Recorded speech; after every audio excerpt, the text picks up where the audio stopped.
You are listening to a Dynamicworksproductions podcast.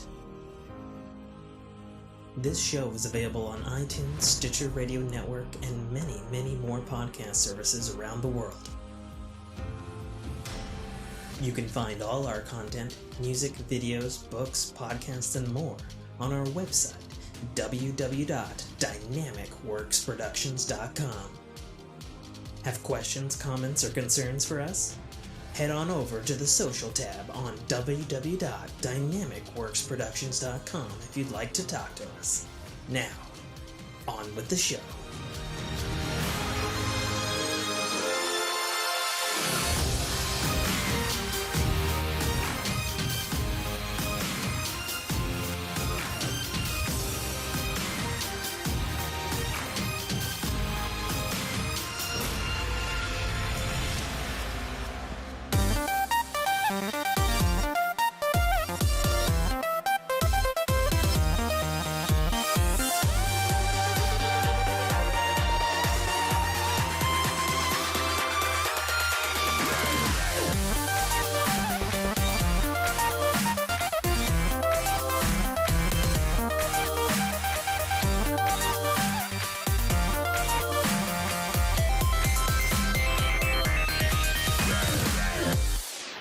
What's going on, everybody? Welcome back to another episode of the Fork in Your Ear podcast.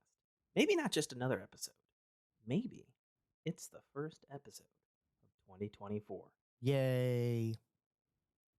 I'm your host, as always, author, podcaster, gamer, Bjorked streamer, And man with many, many failed mics. Yeah. Trotter. Joining me with his never any problems pod mic and his board of recording. Once you go road, no, never mind. I legitimately looked, and there was about 2 nanoseconds where I was about to go all in on my setup. What? No. I would never do that on principle. But I was. Wow. Here I am making your life great. I'm giving you quality audio, and you're gonna shit on me. But I. Never any problems. In fact, I've saved your ass a couple of times. The only time you've ever had a problem with my feed is when I forgot to push the damn record button. Like that's happened like what, once? Once. Yeah, like once. Yeah. No, I was seriously considering jumping on the big boy Shure podcaster mic bandwagon. Oh, okay. I mean, that's fair. That's a good setup. And I mean, it's like I already have everything except the mic. Right. Like I have literally everything that would support its function. Right. You've got is it a cloud lifter or is it just your what, this? No, your interface. Oh, my interface is it's a Focusrite Scarlett 2i. Okay. 2? Yeah, okay. So it doesn't have the cloud lifter. Probably 2i2 version 3. Does it? Because I've used this exact thing, and it had at one point it had a USB-B port on it, and then a friend of mine had the USB micro B, and then this one has the C on it. Okay, so that one is the third revision the one of the 2i2 that has the 24-volt phantom power. I have 48. Okay, good on this good. boy. Good. Then a sure will be a sure bet with that. So that. Oh, sure. Hence me asking because. And I've used older Focusrites in the past when I was in a band. And Focusrite never any problem. They don't miss. Yeah. I think maybe an older one back when they didn't look as sleek as they are now. I had a little bit of firmware trouble one time. There's an update that went funky, but yeah, I mean, it's rock solid. To be fair, I almost went the Focusrite route. But I guess that is a good question. What is your interface? Is it just the recording setup? It has its own. Yeah. Okay. I've got 4 XLR inputs, the USB input, the phone input, and the Bluetooth input. There you go. So, Yeah, and like I said, I almost went with the Focusrite, and then when I saw the price difference for this and the extra features such as again the onboard post processing, Hmm. I was like, for a Well, couple $100 more and again, not need a PC to actually record a podcast mhm. was a huge selling point for podcast in a bag. Sure, sure, yeah, So absolutely. Yeah, no, the thing that I didn't go all in was A, I hadn't dug into the mic problem, hmm and B, I was looking at one which is like V1, and then I saw there was a new model that had like some switches on the back for like manual turning on post processing yes, for the same mic, and I was like, ooh, but also mm, $538. yeah, and that was that's kind of what shot that down because again, other failed Yeah. podcast ventures, I ended up needing two microphones and an interface that supported both, and then of course the onboard recording was fucking tits. Like that was a seller. Mm. Um, and then doing the research and everything, these Rode Pod mics for $100 for the podcast medium compare very favorably to the Shure SMB, like the standard. Hmm. So they fail when it comes to like music and Sure. some voiceover production. Like it might not be the best for that, but Sure. Yeah. again, You for know, podcast I think for format, what we do. $100 for that. Like I spend Oh, what? bridge. Oh, ha, I yeah. don't know if that's coming through on the mic. It is not. But yeah, for $100, and like Cool, but that's I'm gonna turn my down the my bridge. blue snowball was what, 80 or 70? I don't think we're talking about blue right Right, now on this show. right. But yeah, I mean, comparing a low end blue mic, $30 more to get something that compares favorably to a Shure, sign me up. Well, another option, and it's been an option for a while. I could go the classic Big Blue Yeti Pro The because it's XLR. Yeah, I, you know, especially since I have all the fittings. right. You know. So So anyway, yeah, let enough me see if I behind the can get scenes. this. Let me see if I can get this sound. I'm super close to the mic. I hope I don't bump it. Ooh, that was crunchy. Oh, I tried. You were complaining because there's no sound. That's true. There wasn't. I didn't hear any on the. What the fuck is Earth? I believe that is video games. No, that's air. Nope, that's tech. Tech. I mean, there's a thing, but it's so last year's news. Are you going to use that? Well, I mean, Okay, see, you bitch about my dad jokes, and you're probably going to play that one as much as you can for this episode, right? It's January 3rd. Sure. Everything we did Yes. has been so last year. Yeah, it's true. In this exact point of time, yes, it's true. I mean, there's a new Tesla bot. It's cool. It has fingers that can handle eggs and senses. And this isn't actually an actor in a bazillion. suit this time? Well, it wasn't on the first version either. Oh, yeah, it was.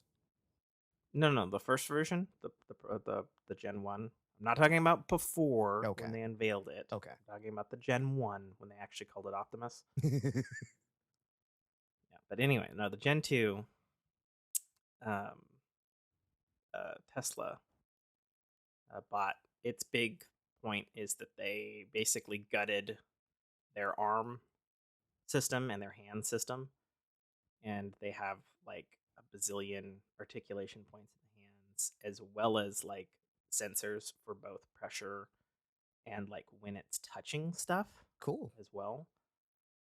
And they showed off like a minute and a half video of like, well, this is why it's been taking so long because we redid the arms and now it can do this, and it showed a bot and he picked some eggs up, perfectly cracked it, moved the egg along, whisked it, etc. Right. And I was like, okay, egg's a pretty good Right. mark. You're not going to get massaged by the bot and have it accidentally strangle you, right?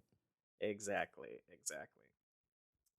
Um, And then I guess also on Tesla, because I've been learning so so so so so so so much about Elon Musk lately, because the wife got me the Elon Musk biography by Walter Isaacson, Okay.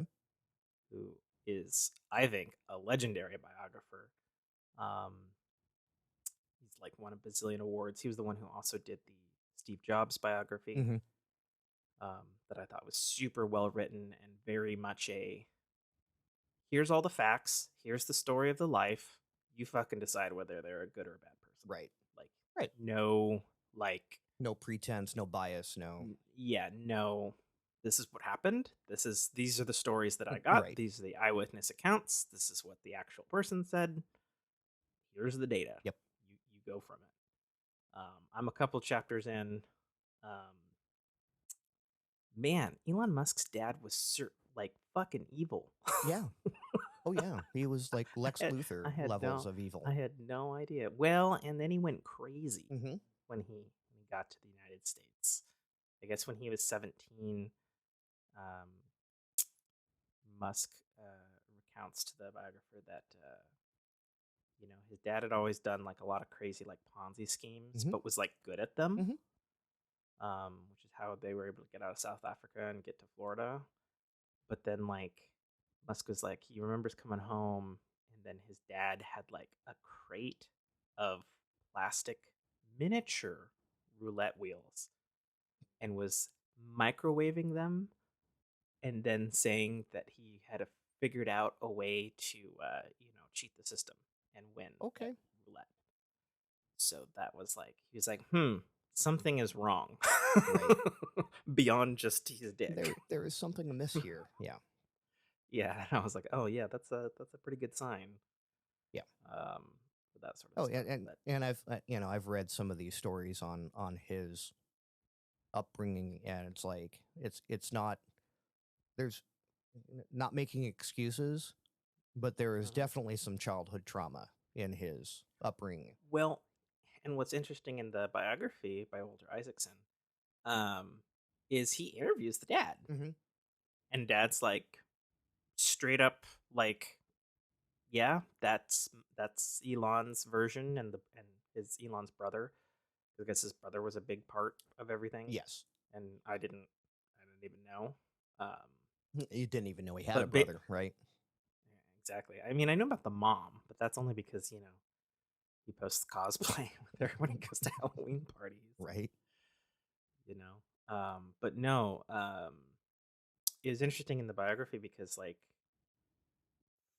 like Musk's father like simultaneously says none of what Musk says is true. He says, but I'm not going to tell you that that's not how he views things. Right. Like I'm not going to deny, but I'm not going to say that it's true either. And I was like, that's an interesting Right. stance rather than straight up like, Basically saying, I don't think I was fuck my kid. cruel, but but he does, and that's our Mhm. stories. Yeah, Yeah. no, that's fair. I thought. Um, yeah, no. So it's interesting. So I've been dabbling in that because the gift came both the hardback, and she also got me the audio version. So Nice. when I've done some errands around town, I've thrown it on and I've perused the book, and there's some interesting pictures in there and stuff because there was like I listened to a part of the audiobook where he was talking about his young upbringing and sleeping with his brother for warmth in South Africa with a gun to fend off lions on some reservation for rich people. And I was like, what the fuck? And then like I got back home and I flipped to the book and it's like, oh yeah, there's a picture of young Neely. Right. I was like, oh shit. Yikes. Yeah. you know. But yeah, no, it's certainly interesting, and there's some interesting data in it that I'd never heard of before, such as like I didn't know Starlink basically funds SpaceX at this point. Hmm. I was like, interesting. Makes sense. I also didn't know that by sheer volume, um, no man or company has more satellites around Earth right now Mhm. than Musk. And he just put more up like yesterday. Yeah, no, yeah, for sure. And for that, and also I didn't know there was some interesting stuff about the whole Ukraine thing, not to get like crazy political or Mhm. anything, but there was technology involved. So that's my loophole. So suck it. Yes. Um but yeah, because what I had seen on like Twitter and stuff was like he was basically being, temperamental Elon, and it's just like, well, fuck you, Ukraine, you don't get Starlink Right. for a week or whatever. No soup for you. And that's what Yeah. and that's what was broadcasted publicly on Twitter. I'm not calling it X. Sorry, it's not happening. As we talk about But Elon, which I but find amusing. right, but the real reason behind that was actually, I guess Ukraine was gonna like missile strike some Russian ship, and it was for sure gonna kill like 400 Russians Right.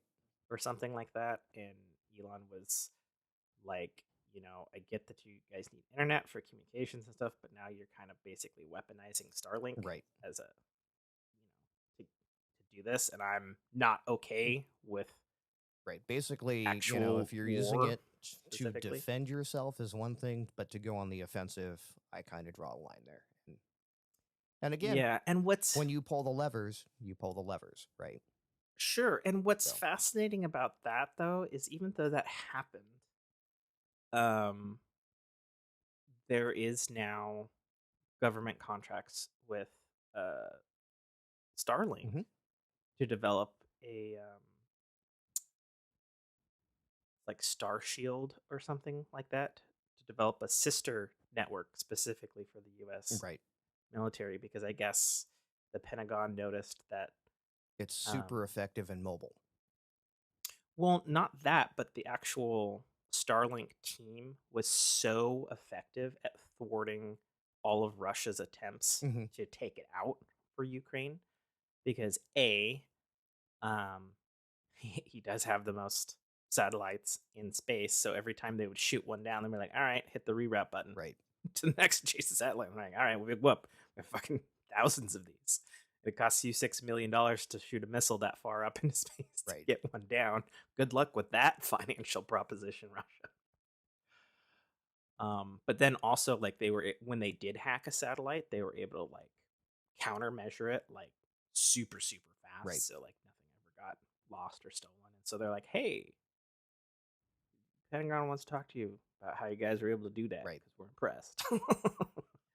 And I mean, quite frankly, a lot of the answer to that question is volume. I've just got so Yeah, many of them, and I've got yeah. the money to put more up. Right. Like, Well, oh, and they hacked a satellite? Cool. I'll just crash it into the atmosphere, and it's no longer a problem. and one of the reasons that Elon and all of his companies that I'm finding in his biography is so successful is because he doesn't let any of his companies. Obviously, I'm working in the early years of Right. his biography, but from what I've seen so far, he doesn't let any of his companies, if they can help it, rely on outside tech. It's like, okay, we build our own satellites. Right. We source our own chips. We build our own chips. We build our own firmware. We build the fucking rockets that send the fucking satellites Right. up to fucking space. Like, it's a whole Closed ecosystem. stem to stern thing. Yeah. And in that sense, and I didn't know this, it has Starlink alone has started to scare the traditional internet providers, because there was like a 38% jump in users on Starlink over the world. And because he's not beholden, it's like the network's in space. Right. It's not International here. waters. Yeah. Like, it's like, fuck you. We don't Right. have to build lines. We don't have to do any of this stuff. The Which again, and major and costs. I That's will use incumbent the to me. excuse as a technology topic. That is both amazing and extremely dangerous to have in the hands of one person. So it's funny you say that. There's a quote from Elon in the book where it was like, um, the fall of last year, and he's like, "Well, between Starlink and Ukraine and Twitter and Tesla and SpaceX, he's like, I don't think there's been any one person in the history of the world that has had more world economic data Yep. in one head Yep. than me. And he's like, and let me tell you, it's a lot. Yep. I was like, well, yeah. Um, but no, it's scared a bunch of ISPs to the point where almost all of them are working on their own satellite program. If not, they've launched their beta programs already. Right. And I didn't know this, but Amazon launched one too in October Mhm. of 2023, and I was like, what? I mean, I guess it makes sense, especially for Amazon, Right. since they handle most of the traffic anyway. Mhm. Why not have the internet And, too? and if there's someone with pockets as deep as Musk, it's Bezos. Yeah, exactly.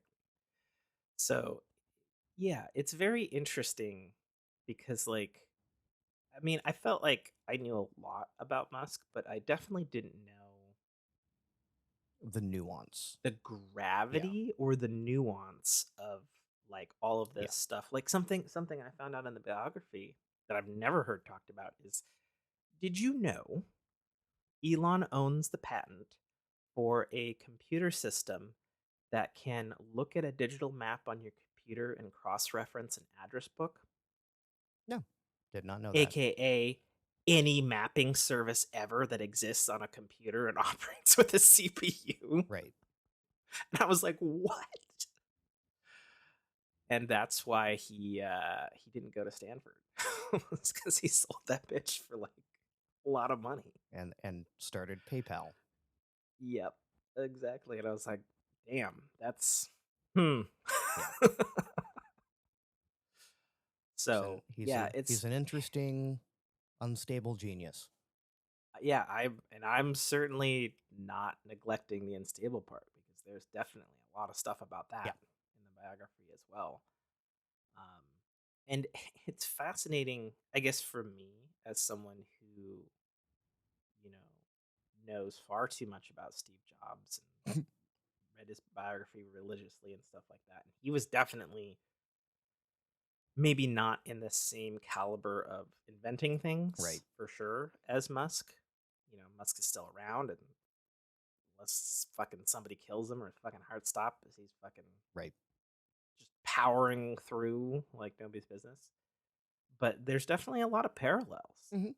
They're both super wealthy, um, held, you know, or created whole industries, Right. and were well known to both be egotistical and taciturn. Right. You know, And there's you know, there's all and kinds I of hate stuff. attributing this to either one of those gentlemen, but extremely passionate for what they were trying to attempt. Oh yeah, Right. for sure. You know, and Right, wrong, be and I damned. It was this. yeah, exactly. Right. Exactly. So yeah, it's cool stuff. Yep. I'm enjoying it. I'm maybe 100 pages, like 800 pages or something like that. But yeah, it's a nice little surprise. I didn't expect to be spending my winter, Christmas, pre start of New Year working period break doing a lot of Elon Right. stuff. But it is fascinating. It is utterly, utterly fascinating. You know, and like one of the reasons that the robots are a push is so that they can manufacture more rockets. Right. And more It's like, robots, and then more okay, rockets, and well then more that actually robots. makes more sense then. Right. Like, Yeah, and again, makes let's a lot of let's fucking get sense. into, you know, if you want to get into the conspiracy theory space, what don't robots need to go build structures on, say, other planets? Oh yeah, no, sure, air. Right? Yeah, no. Food, Mhm. air, Yeah, no, that's makes total sense. right? Makes total sense. I would be very curious though, and I know there's been innovations specifically with Tesla batteries, but at the end of the day, they are still, you know, a lithium polymer based Sure. battery. And I have to imagine somewhere in Elon's head, they're working on some kind of energy. Because not only would that benefit, the cars, the robots, but it's like, well, you're still using rocket fuel, Right. and it's like there needs to be another solution Right. Than to just that than because literally lighting a candle. because my understanding is it's right now it's 4.4 million just in fuel to send a rocket up. Yeah. And even though the rocket's reusable, if it's Elon's, like that's still man. That's a Yeah, lot of and yeah, fucking. some of that, like the liquid oxygen, can be recovered, but Mm-hmm. again, it's not a Mm-hmm. 100%. But the kerosene based, Yep. Yeah. you're Getting. at the whims of the market, Yeah, for as sure. it is. A counterpoint to that is I saw when I was just browsing around on YouTube. Um, I saw a CNBC video thing on this thing called fuck, I'm forgetting the fucking name. The not slingshot, Oh something yeah, yeah, yeah, sling, yeah. space sling, Yes, something like the size of the Statue of Liberty, right, and and it's it's like a basically a vacuum. bolo. Yeah, a bolo whip. Yeah, and they have a fancy, very designed carbon fiber tether, and they spin a fucking rocket around. It flies through a paper membrane at like 800 miles an hour. Right, And because there's no atmosphere, you have no friction. right. So, but still can't break the atmosphere. Not yet. They theorize that by 2028, because they plan to build a 5 times the size of the one they have Yeah, now. yeah, and I've Um, seen the theories behind that where but they can, it does make you send a sense couple of because those they're. up, and they roam around, and you can catch and throw. Mm-hmm. Mm-hmm. Well, and for me as a sci-fi buff, it takes me back to Robert Robert A. Heinlein's Moon is a Harsh Mistress, Hmm. and they operated their spaceships on slings, Hmm. both from the moon and from Earth, to go back and forth between the moon and Which space. And I'm like, and again, well, to tie this back to Musk, like if you ever like look at the names of the drone ships, he is there. And I forget the series or what author they're named after, but it's a series of books mm. that the drone ships are made of, are named after. Well, and what I learned in the biography was, I guess his folks were big lovers of science Yeah, fiction, and there was a particular science fiction book, and the main character's name was Elon, and it had to do with, um, I forget the title. It wasn't one that I knew of particularly. It was something from the '60s or something. hmm But it had to do with the main character and him going to Mars, and he was named Elon in this book. And I'm like, well, if there's not a motherfucking right. prophecy right there, like Jesus. And yeah, and then I guess he read the book that his namesake was based on, and that's what started getting him really interested into sci-fi and stuff. And coincidentally, Moon is a Harsh Mistress is one of Elon's favorite. With and it makes sense because, and I've probably said on the show before, a lot of people talk about Robert Heinlein's kind of late hippie phase, and I believe he had multiple wives in the end there.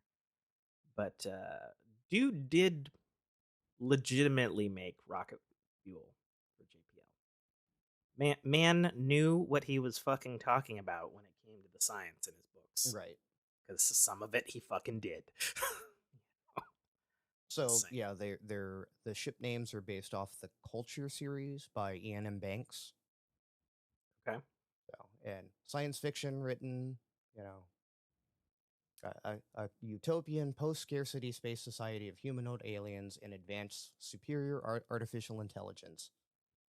Like, Mm, so the three ships are the, of course, I Still Love You, A Shortfall of Gravitas, and Just Read the Instructions. great.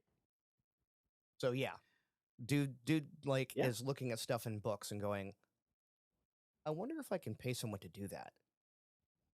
Yeah. Hey, you're pretty smart. How much money would it cost you to develop a sling system?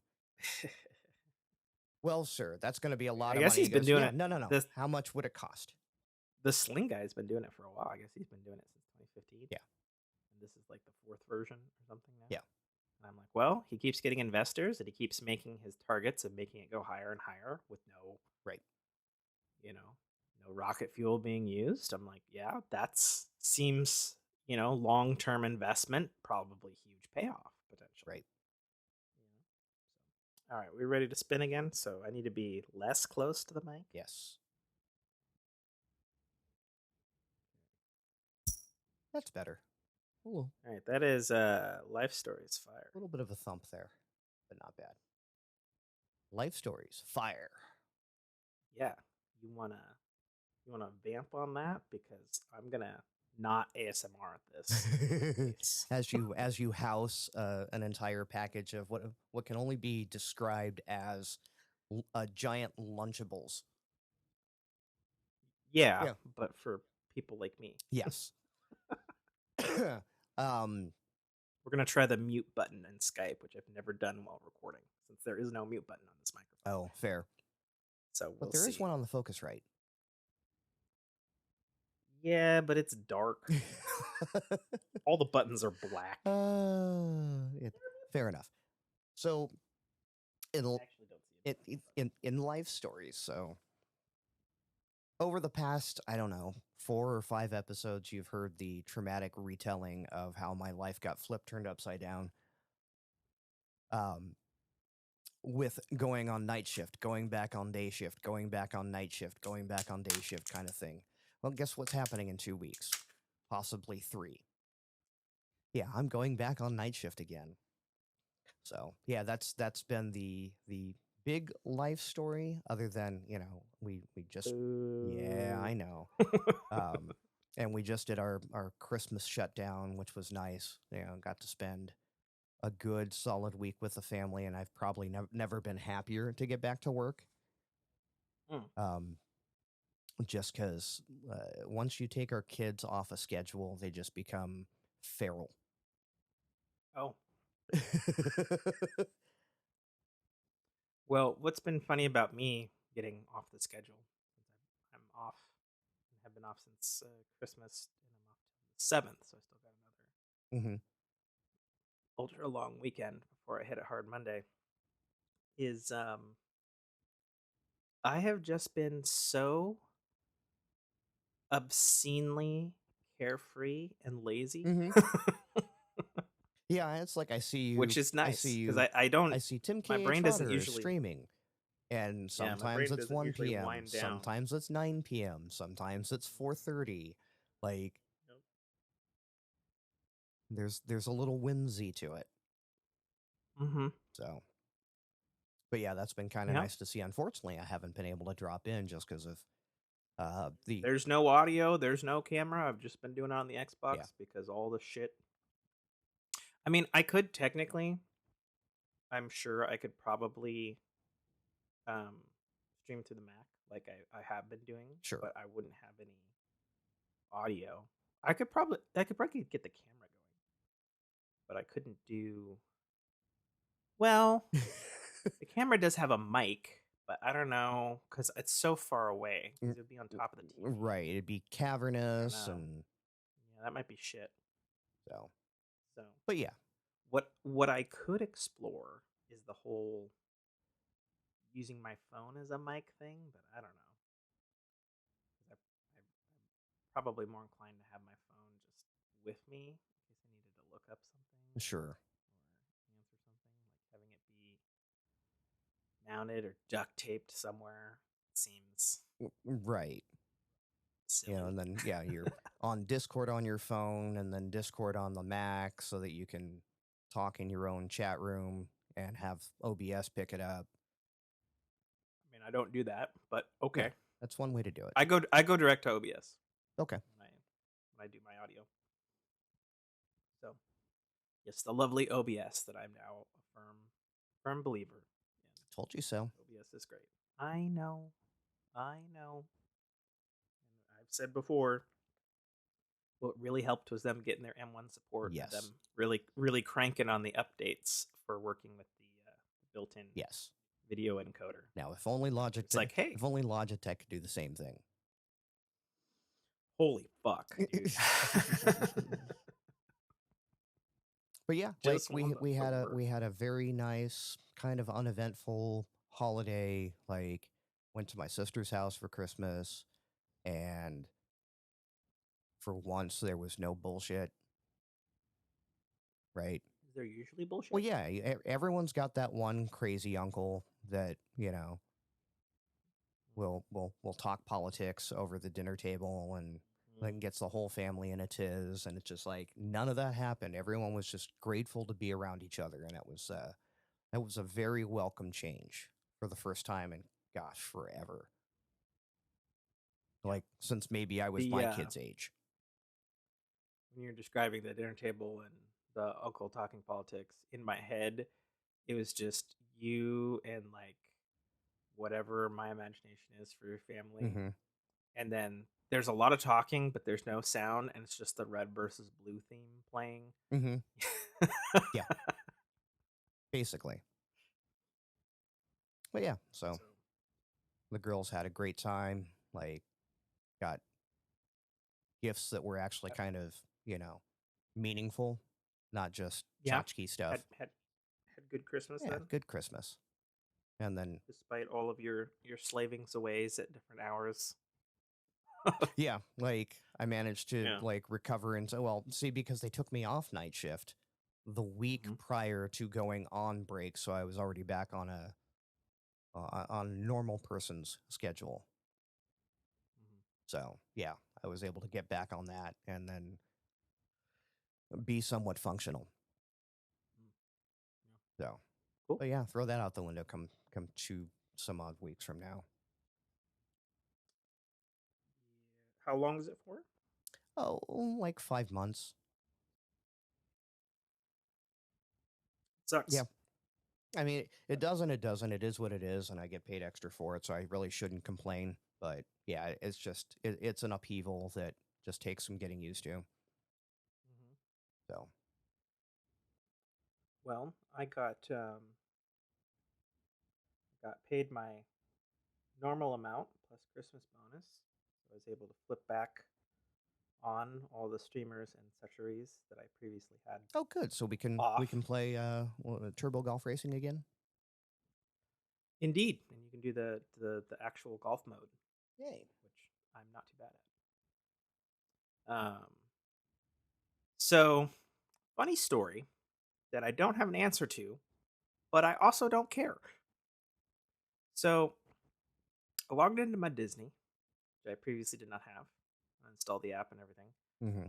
Logged into my Disney, and it logged in. And I went, what? And I'm like, and I started perusing around and stuff, and I was like, nothing appears to be off. Fuck, have I been somehow paying for this? Went back, checked my bank statements. No, not at all. And then I was like, is this like a free trial week month thing? That's weird.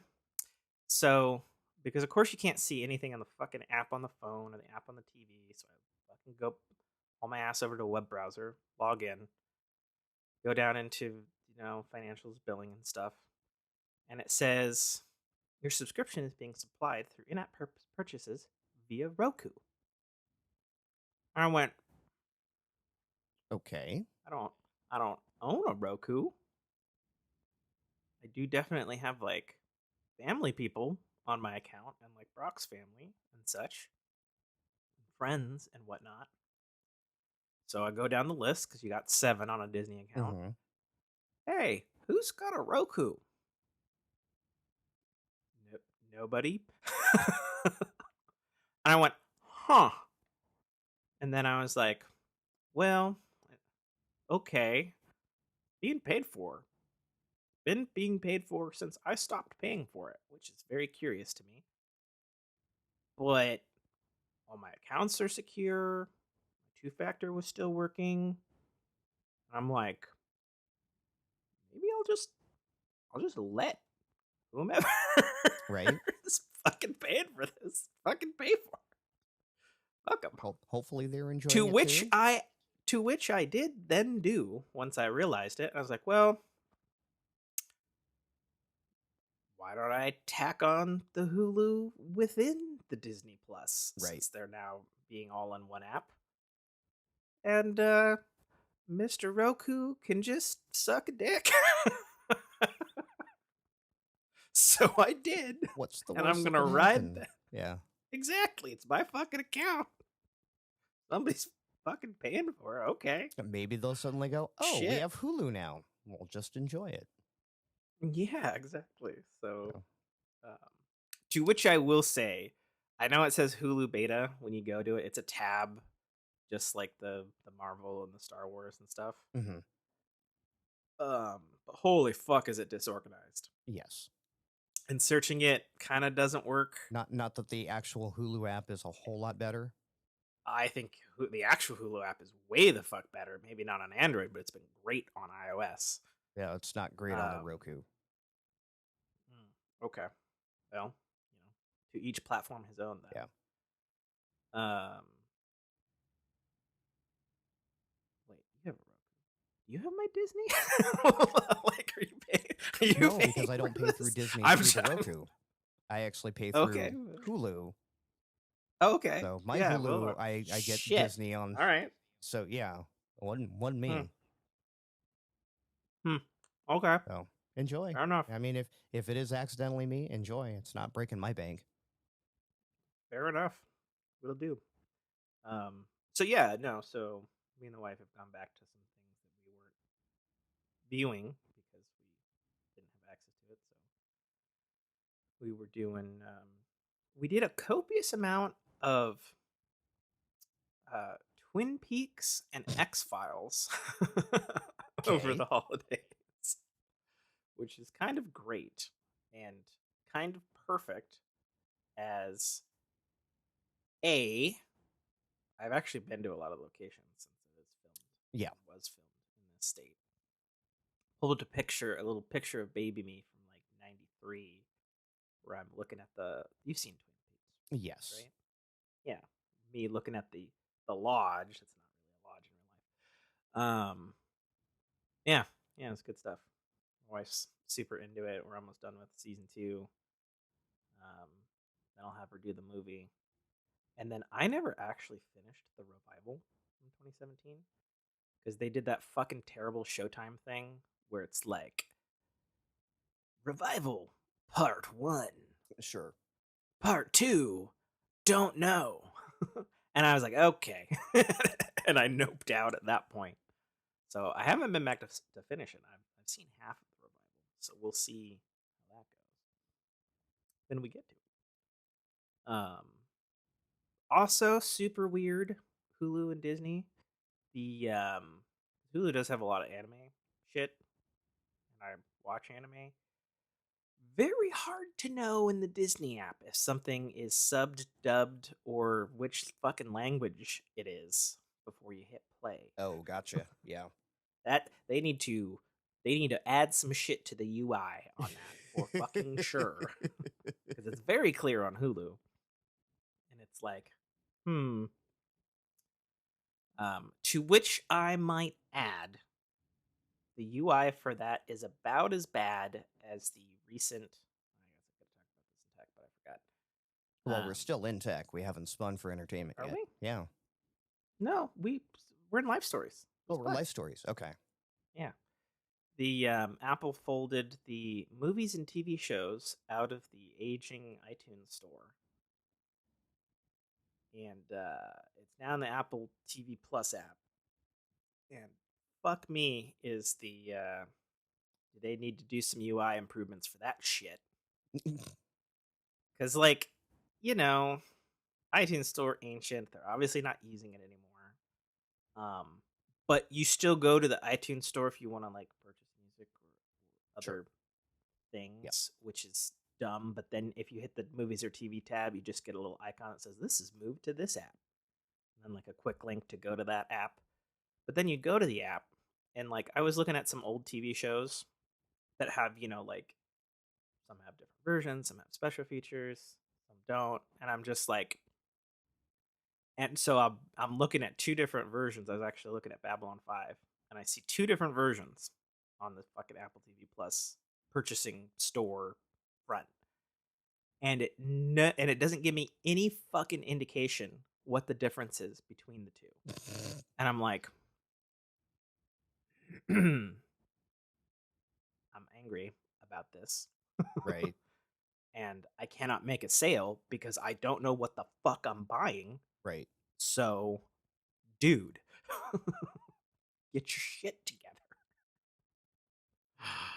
And then I guess speaking on that note, I actually read today that 343 Halo Dev, they've contracted a outside UI specialist firm that I guess is known for their UI, and they're going to be working on a UI overhaul for Infinite. Oh, I think is long overdue personally, especially with all of the influx of everybody making every fucking Halo thing under the planet within Forge now. right. And it can be a little cumbersome to. My wife is up now. Oh, is that her texting you? No, that's my alarm to let me know that she's up. Yeah, so I guess love that's that happening. it sounded like a pissed off R2D2. It is. Yeah, so I have pissed off RTD2 for pay attention or annoying alerts from her, and then I have cute BB-8 noises, text message and stuff like that. Always been that way, and so it shall remain. Let's see, what other life stuff. I built some Legos. More Halo stuff? No, although they're still sitting behind me in a box from several birthdays and Christmases ago. I built a Lego set that I got last Christmas. And he's giving me the finger. Not the bad finger. But you know what? We're just gonna go full ASMR. I don't even. Here we go. There's gonna be crunching.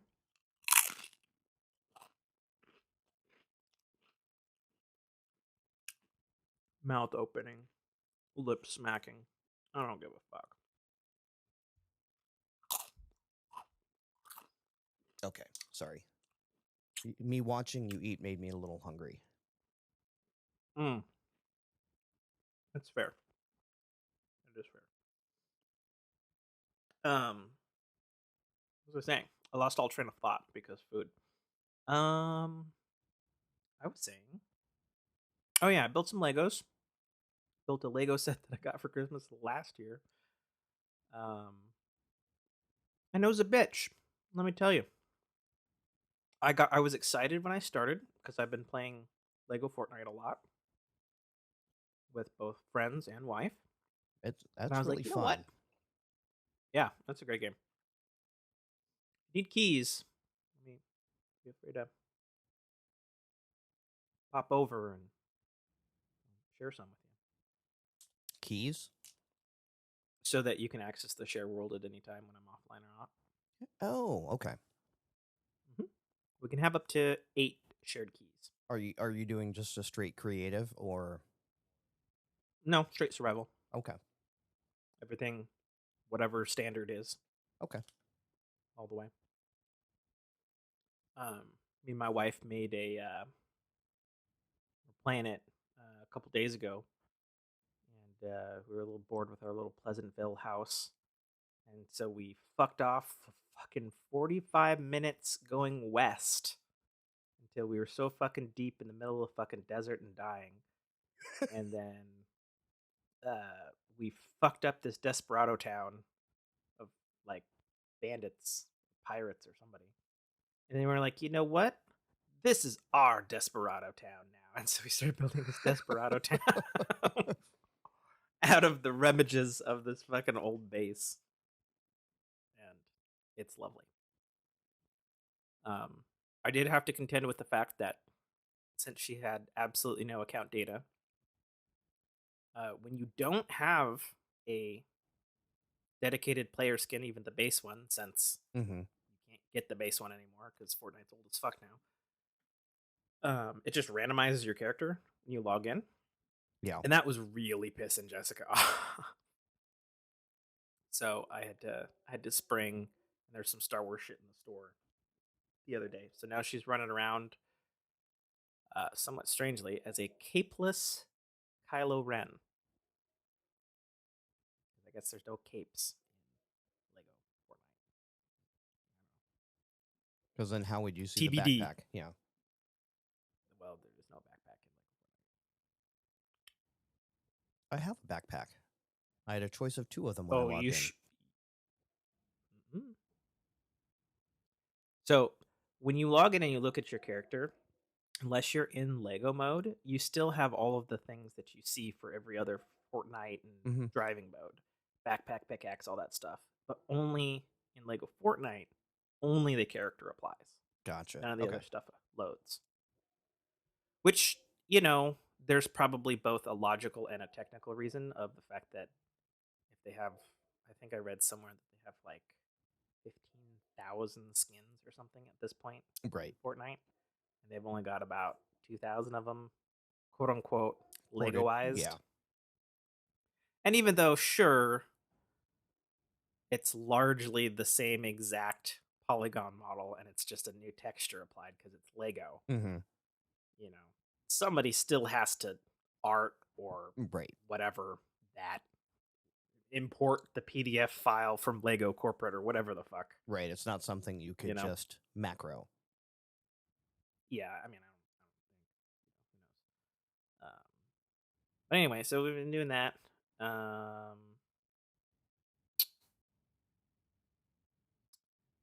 Got a decent, I won't say what, but people could guess.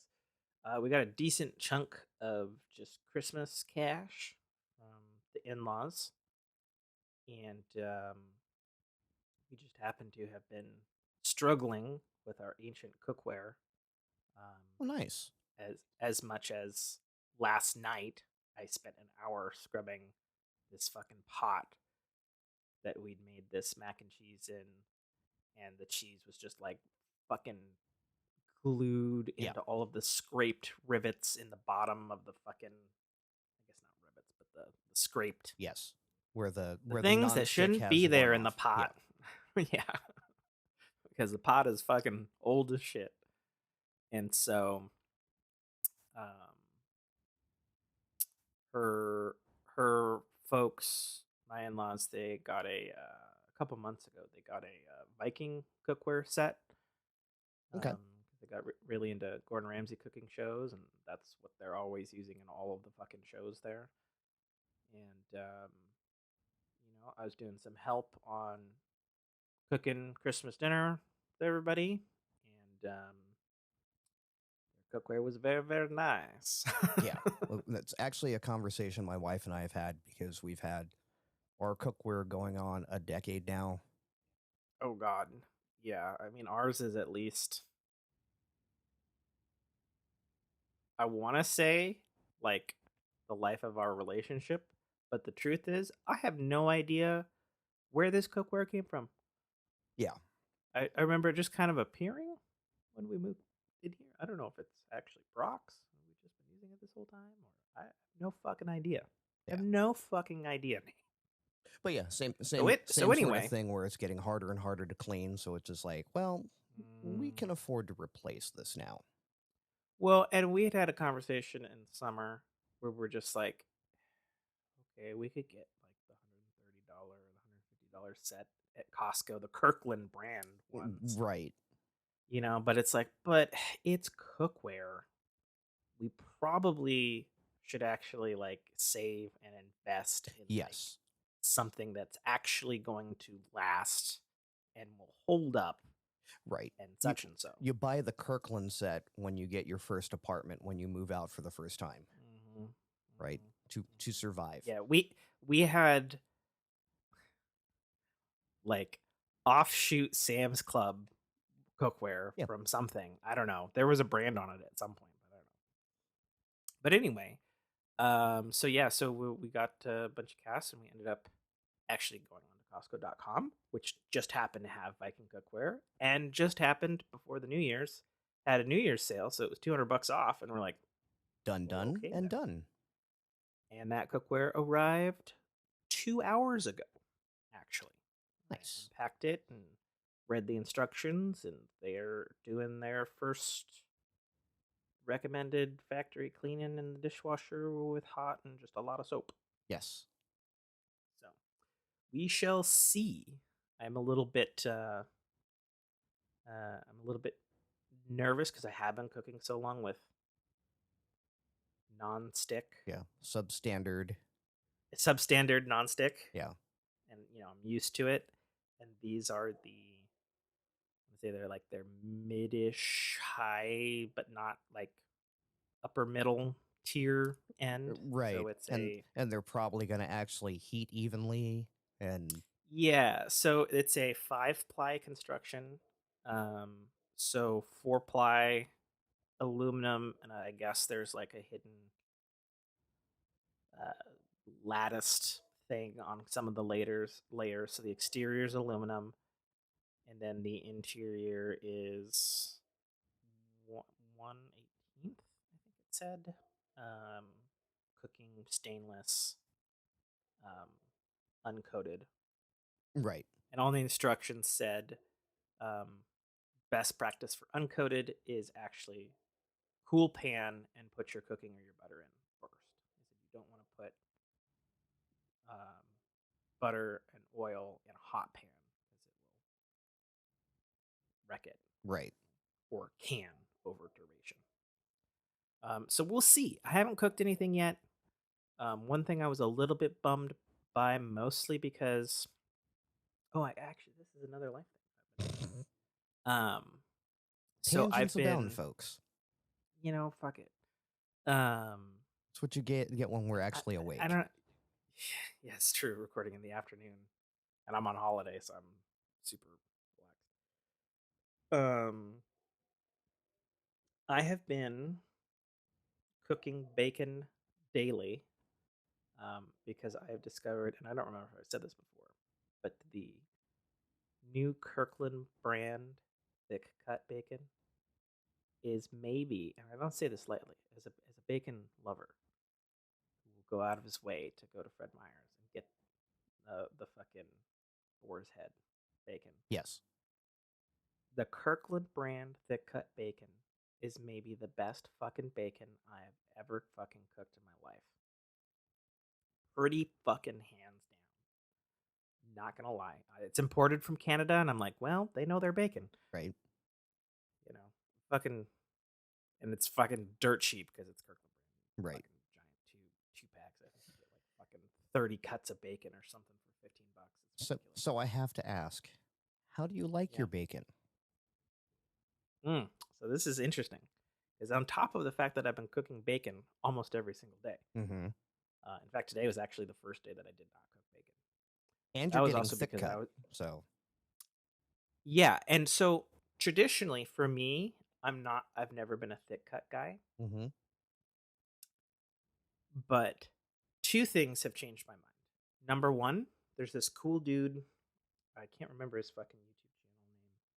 Let me actually look it up quickly because it is relevant, and our audience should totally fucking watch his shit. Fuck you, YouTube. I don't need YouTube music. I just want to fucking go to my fucking playlist, you fucking bitch.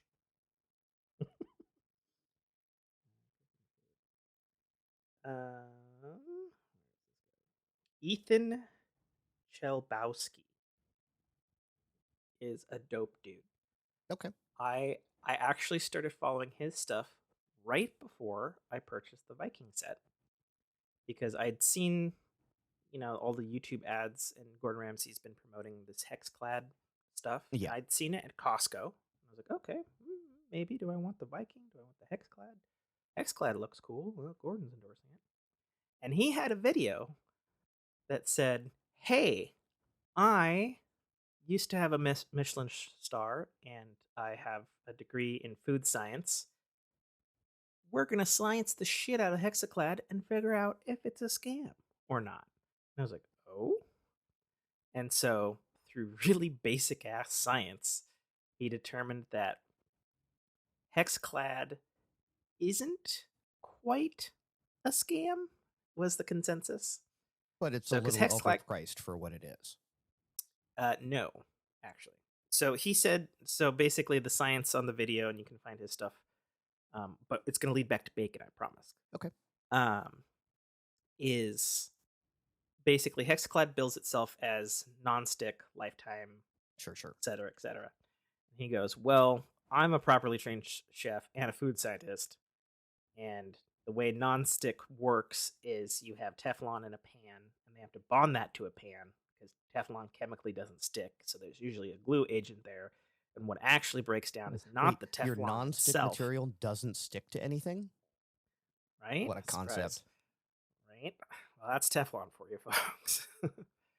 And so he's like, so what actually breaks down is the heat breaks down the glue, and then Teflon just starts coming off. And that's really what happens with nonstick. He said, good nonsticks will last you 10 years if you treat them right. He said, now, Hexclad is claiming lifetime and that it's the best nonstick pan you can buy. He's like, so we're going to test this with the most basic of all nonstick. We're going to throw an egg in it, and we're going to cook it, and we're going to flip the pan upside down. If it's truly nonstick, that egg going to fly right out of there. And if it doesn't, this sure shit ain't nonstick. Right. And so he flipped the Hexclad, and the egg stuck. Okay. And so rather than leave it there and say, well, they're a bunch of bullshit, he's like, okay, well, let's figure out why. And so he broke out the fucking microscope. And so the way Hexclad works is it has to do with the pattern. So the whole reason it's called Hexclad is because hexagonal. they have hexagonals. Yeah. And those hexes sure as shit have nonstick on. Right.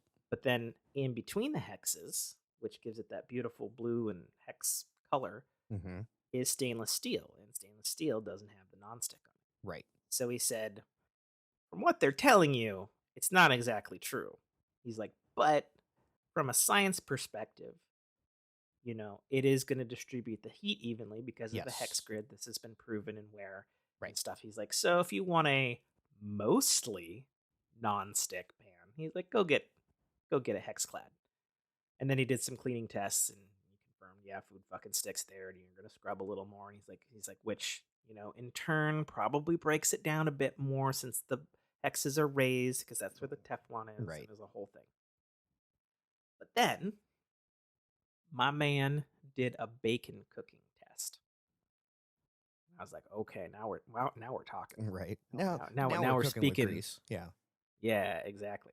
So for the last like week or so before I saw this video, I'd been cooking my bacon on the power burner on the biggest pan I have, because the Kirkland bacon is pretty fucking big. And I'll do 4 strips. And so what I did was get it super piping hot, bacon, let that fat and juice come out, let the top kind of render a bit, then I'd pepper it, flip the bacon, fat render, pepper it again, and then go low medium heat till it fucking looked good. All the while kind of keeping an eye on the bacon grease and making sure I kind of bacon grease, making sure that it got distributed and was cooking the bacon. Now, to answer your age-old question from like 45 fucking minutes ago, how do I like my bacon? I don't know if there's a proper term for it, but it would be soft and moist on the inside with crispiness on the exterior, golden brown. Okay. That's how I do my bacon. That's my preferred, which is in sharp contrast to my wife, who loves crisp as fuck bacon. Right. She likes tree Not bark. black, but yeah, she likes tree bark. Further delineated from the other member of our household, Brock, who does indeed like fucking ash bacon. Right. I don't like my bacon to hold shape when I pick it up. Yeah.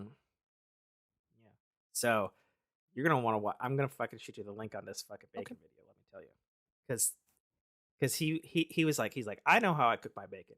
He's like, I'm trained. He's like, we put our bacon in the oven. Yes, that's how I do it. That's to get how my sister-in-law does it as well. So he said, So he says it's going to be a bit of a hard test because bacon is very objective to Mhm. the eater. He says, "This is how my bacon is." He says, "This is what I'm going for." If you like something different, he's like, "Watch somebody else's video." He's like, "But here's what we're gonna do." So he tested the, the old pan fry, uh, specifically from cold. Mhm. Then he did oven baked.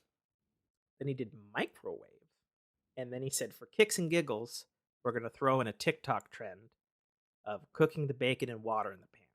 He's like, "I think this is fucking dumb, but we're gonna do it anyway." Right. For And we're gonna science, yeah. he's like, "We're gonna cook these bacons, then I'm gonna put them on the paper towel, and I'm gonna have the cameraman shuffle them, and I'm gonna try to taste test which I think is the best blind taste test, which is the best bacon." Okay. Guess which bacon won out? The water bacon.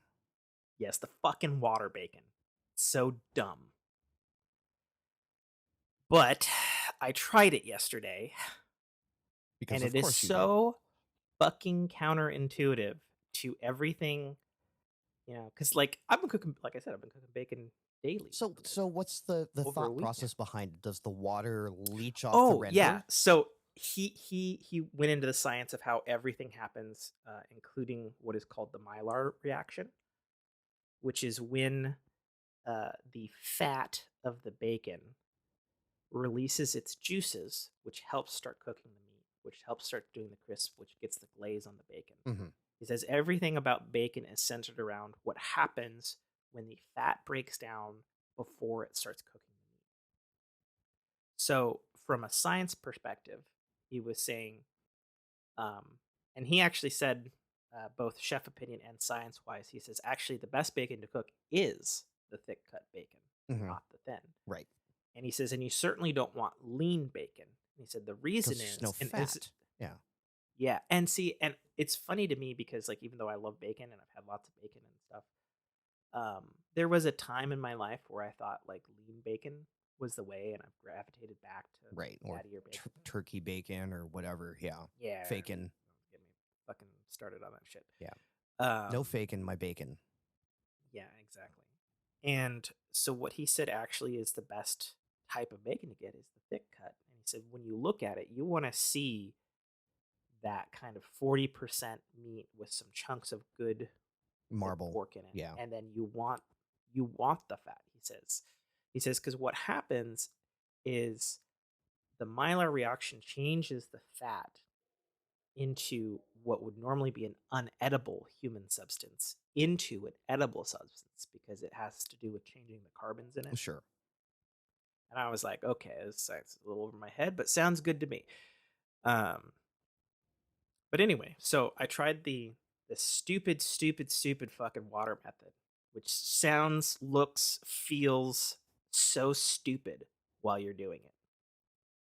But here's what the water does scientifically to it. So he broke it down. So basically, you start with a cold pan, you fill the pan with water so the water is just covering your bacon slices. Then you go low medium heat for like 10 minutes.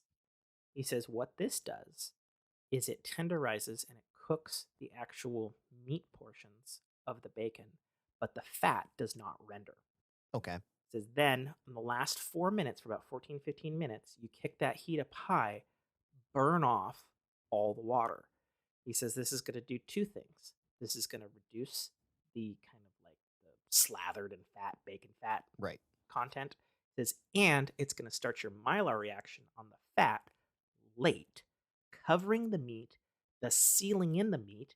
He says if you want to look at it like a perfectly buttered medium rare steak, that's what it's doing to the bacon. Interesting. He says so you get a bacon that won't bend because it's crisped on the outside, but so you get that crunch, and then in the inside you get juicy cooked bacon that's not crunchy. Interesting. And he's like, he was legitimately mad. Like when he did the blind test, and he's like, oh, this one's the best one. This has to be the oven cooked. And the cameraman was like, nah, that's the TikTok one. And he's like, what the fuck? He's like, no, Yeah. no.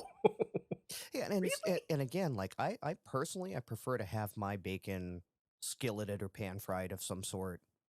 Mhm. Um, because again, like for whatever reason, it seems like when it's in an oven, it just dries it out. Like So it makes I've it I've it makes it safe for consumption because you got the internal temperature up to where it's sure. no longer dangerous. Right. And like he said, this is what you're going to do in a professional restaurant setting because you can put it, Right. cook it, continue making other things, come back to it, it's ready to go. Right. And it's consistent. Yeah, that's the other thing is the consistency of it. Yeah. And he says that's why a professional restaurant would Yeah, do exactly. it. And it's Yeah, easy to so clean up. I don't know. Yeah. So the thing that I have on oven cooking, because I am not a fan of oven cooking. I also think I probably cook it too long or whatever. I get the dried out thing. Mm-hmm. And I think the thing with oven cooking to be successful is you want, because like cooking videos I've seen, like you put them on a big old ass baking sheet, right? So I I wonder. don't, So see now I now don't you've got my think that's the brain. way. You got my brain in a tizzy here. So I Uh-huh. wonder if you were to take the water method in the And bake it. oven and once it gets to temperature, Mhm. take it out of the oven and slap it on a skillet for, So it's interesting you say that because right as you said that, um, I just got this Viking cookware. My skillets can go in the oven. Okay. So tomorrow, I'm gonna try slapping the fucking skillet. Well, maybe not. Maybe Friday because I wanna do a regular cook with it because I haven't cooked with it yet. But Friday, I'm gonna fucking slap the bacon in the pan, put the water in, and I'm gonna throw the whole fucking thing in the oven because I can do that with these pans. Sure, but you're never going to cook off the water and get your mylar. Well, but didn't you say put the water in first and then Well, no, go no, to no. pan? Put your bacon in the oven in the Mm-hmm. water, Mm-hmm. and then Mm-hmm. get it to temp, and then take the Mm-hmm. bacon out of the water, throw it on a skillet for that last bit. Oh. Well, I mean, conversely, I can throw it in the pan with the water, take the pan out, Throw dump it the on hot water. heat. Yeah, high heat. Yeah. Mm-hmm. So, because I think Is that it? like my brain says, then everything would be consistent, Mm. right? Maybe. Heat wise for the Well, bacon. I'll sure. And I have that option now without Yeah. dirtying more dishes, which drives me crazy. But yeah, so long and So short, I yeah, like my we'll see. bacon floppy. I like it Okay. almost, unsuitable for human consumption. Mm. So actually, for you, having done several methods of bacon cooking lately, I would say Bacon, maybe bacon. do the water for you, but use a little less water Okay. because that's definitely something that I observed with the bacon because it looks fucking floppy as shit before that water's cooked off. But what you could do is you could do less water. Right, so it doesn't crisp up the meat once the Mhm. fats get rendered. Yeah, because when he did it in the video, he used like the water was like over the Yeah, top of he the was bacon. drowning the Oh, bacon. that seems wrong, and it is, but it works. Yeah. Science. Fuck, man. Yeah. So I've been doing that. I've been playing with bacon and eating Do we need to like rename the life topic food topic? bits of it. Or make one You of the know, other ones like tech where sometimes we can be light, just interchangeable? to what I'll say to that is I don't think so. I mean, Do you need to get a 5-portion ring? no, because I have to get that custom made. And that's dumb. And at that point, if I'm making a custom ring, it should really just say Right. Life Tech Right. Games Entertainment. Add a fifth wild card. The fifth element. Yeah. Mm-hmm. Exactly. Multipass.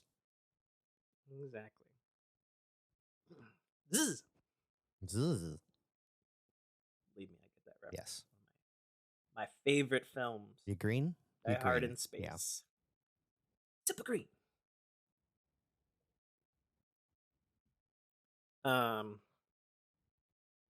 Yeah. So I yeah, think that's life. treat yourself to some good cookware, folks. Once you get settled, once you're out of the apartment, once you're done with and your situation's a little different, but once you're done with roommates, they can destroy your shit and like leave a grilled cheese in it for 3 days, right? Soaking in, Gross. yeah, Mhm. soaking in the sink. Treat yourself to some good pans. Also treat yourself to some good knives. Well, and on that same note, I want to thoroughly label, if it wasn't already stated, I just got that cookware today. I have no idea if I'm actually going to enjoy cooking on this cookware. You will. I'll know soon. Oh, you will. I assume. Yeah. I assume. Because again, I remember going from that bargain basement, like, I think it came from aisle 12 at Ralph's Cookware. And Ralph's is a thing you have that It's I a don't. grocery store. Albertsons, Okay. whatever, like Vaughn's. Got it. Another one I don't Yeah, have. but you understand, regular grocery store in aisle 12 has cookware. Yeah. So that's what I started with. And then I got some nice ceramic ceramic ones until I decided we were sterilizing baby nipples. Yep. It's a thing when you have kids. And so they're boiling in the pot. And then babies cried. And next thing we know, we're like, why is the smoke alarm going off? I walk back in. The water had boiled off. The nipples had turned to ash. And the red finish on my ceramic pans was now gold because it had burned off. Yikes. The anodizing. I liked what you said, though. Anodizing, yes. Anodizing. Yes. Yeah, it had cooked it off, and I went, well, that pan's done. Yikes. So, but yeah, we have a really nice set that we got shortly after moving in here as our, treat to ourselves. And then, the other thing is, again, got a nice set of good knives because, again, came from, I think we got our first set of knives when we moved into my condo from, like, a Dollar Tree. Because you had to have something to cut. We still don't have, it's interesting you mentioned cookware. So we definitely have a lot of Dollar Tree shit, for sure. The Betty Crocker stuff is pretty good at Dollar Tree. Yeah. Just saying. Yeah. It'll get you. It'll cook your food. I'm still using the Betty Crocker Easy Bake Oven measuring cups that for sure as shit do not have any numbers on them anymore. Right. They still fucking functioning. Yeah. But another thing I'll add to that though is because we've been kind of surviving on some of their stuff, particularly in the knives department. The Tasty brand stuff at Walmart, pretty solid. Yeah. Or pretty cheap price. Yeah, and again, like I say, you'll survive. It'll get you done. But yeah, like when you get the ways and means to take that next jump to professional grade cookware, professional grade cutlery, it is a game changer. Yeah, we because a dull knife is an unsafe knife. We still have some plastic handled cutlery stuff from someplace, Walmart. Yeah, your starter and kit. At some point, the wife bought some stainless steel stuff. Okay. I don't know where, but that stuff is like disappearing for some reason. So we need to like buy some more. But yeah, I think we should spin, huh? Okay. Or did you want to keep waxing poetic? Oh no! I'm gonna have to leave after this podcast and get food. At this point. All right, we're on whatever air it is. Video games. I got nothing because we went through video games last episode kind of hard. We sure did. We did the Insomniac leak, right? I believe we did, yes. Okay. We didn't. Boo. Shame on me. Well, all I got to say is what I've been playing, because I have sure as shit for once on a vacation actually been playing a lot of video games. Like I said, I've been playing Lego with the wife, played finals with the boys, attempted, being the key word here, looking at you, Ubisoft 2024 Montreal, get your shit together, attempted to play a decent amount of Rainbow Six Siege. Good fucking luck with that. Their servers are a fucking mess right now. Oh, did they break stuff? Holy shit! Yeah, they had a little patch right before Christmas trying to fix something with their snowball event thing. Oh man, it borked the matchmaking hard. Sure. And to emphasize how hard, it crashes the app. And when you're in ranked, because of the way that it's made, because they got a lot of anti-cheat stuff there. It counts as a loss. Yeah. Or it counts as a quit. Well, it'll try to reconnect, but it borks something on the server side too, and then it will try about 6 times, which takes 30 fucking minutes. And it'll be like, oh, you've been penalized. You can no longer play for 60 minutes. And I'm like, but this is not my problem. Terrific. Yeah, exactly. Exactly. So I really hope they fix that shit soon. Yeah. Since it's a game that I play with some frequency. But yeah, I've been playing lots of finals. Finals is amazing. I've heard nothing but good things from finals. I told you last episode, Yeah. It's good shit. You will need to check it out. Yep. You would have to check it out on your computer, since it is very next gen. Okay. It no worky on old shit. Okay. I might need to invest in a new video card first, because I'm so over the transistor wine on my 3070. It's been there since day one. I've looked up, went into Reddit forums and NVIDIA forums. And No, it's just no, that's a thing, and it happens. They're like, you can turn it in. We'll give you another one. It might do it. It might not. It's not a flaw. Yeah, that's dumb. Super dumb. Yeah. Yeah, and if anyone doesn't know what the sound is like, if you ever watch Dumb and Dumber and they say you want to hear the most annoying sound in the world, that's what my computer sounds like if I'm running high frame rate. It is very terrible. So with my Christmas gift to me on Xbox storefront sale, Mhm. I purchased Jedi Survivor and Alan Wake 2. Neither of which I have actually gotten to yet. They're good titles, though. I hope so. I'll know about Alan Wake 2 today. The reason being, since both games are sequels, I took it upon myself to do the old man thing of being like, I'm going to play the old ones first.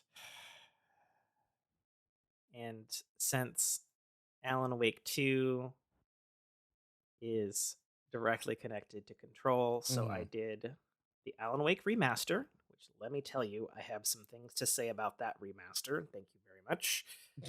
That are not kind. Then I watched a video of the main Control gameplay, and then one of the expansions is literally about Alan Wake. Right. And I had never beat that expansion, and so I just kind of launched in full hog, forgot all the controls.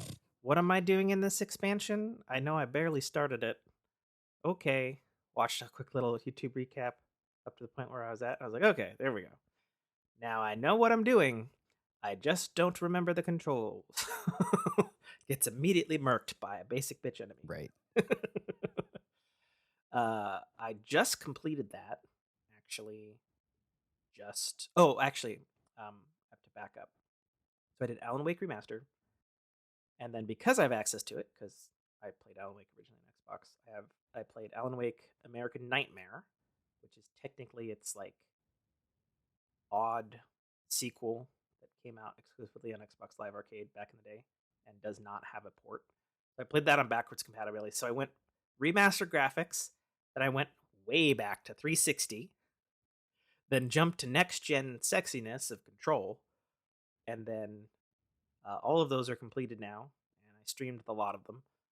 And tonight I will venture into Alan Wake 2, and I have been lucky enough, unlike Spider-Man 2, to avoid all spoilers.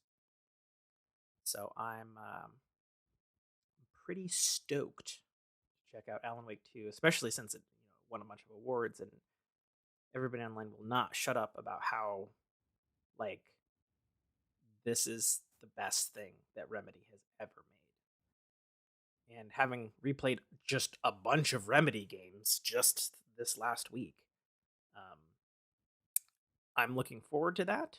And it's tied right into our Twin Peaksness, because the way I would describe the Alan Wake series and Control, which are in the same universe and the same continuity, Alan Wake is Twin Peaks. Control is X-Files. Okay. In fantastic ways. And for the record, Control hands down is the better game of all of those aforementioned games. Though I must say, I remember hating don't die. He's choking. Just pumping his chest. Yeah, just got a scratch in my throat there. I I'm remember downloading the finals as we speak. Oh yeah, nice. It should be a pretty small package size. Thank you, UE5. Yeah, it's 17 and a half gig. Really? I think it's like 10 on consoles. But to be fair, that's, Well, probably have what's more weird is latitude it's on like PC. I'm downloading 4.6 gig of 7.9 and then 10 gig of 17 and a half. So some of that might be installer bloat that gets cleaned up. Steam? Yes. Okay. Then there's your answer. Steam had a couple of package files, and they're going to figure that shit out once it's all there. Yeah. It's installer bloat. Yeah. Yeah, exactly. Anyways, Alan Wake American Nightmare I remember hating way back in the day, because it's pretty far departure from the original Alan Wake, apart from it's the same controls. And they were trying to do kind of a quasi open world-ish thing, but not really. Whatever. And it's more action focused, which pissed a lot of people off. But you know what? I think American Nightmare is actually really solid. Coming straight from remaster into that, it's really good. Really solid.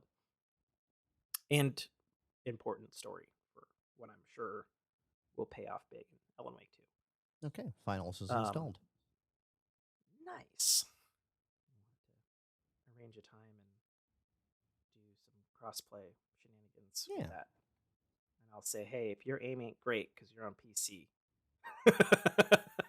But I'm a controller player, so. Oh, okay.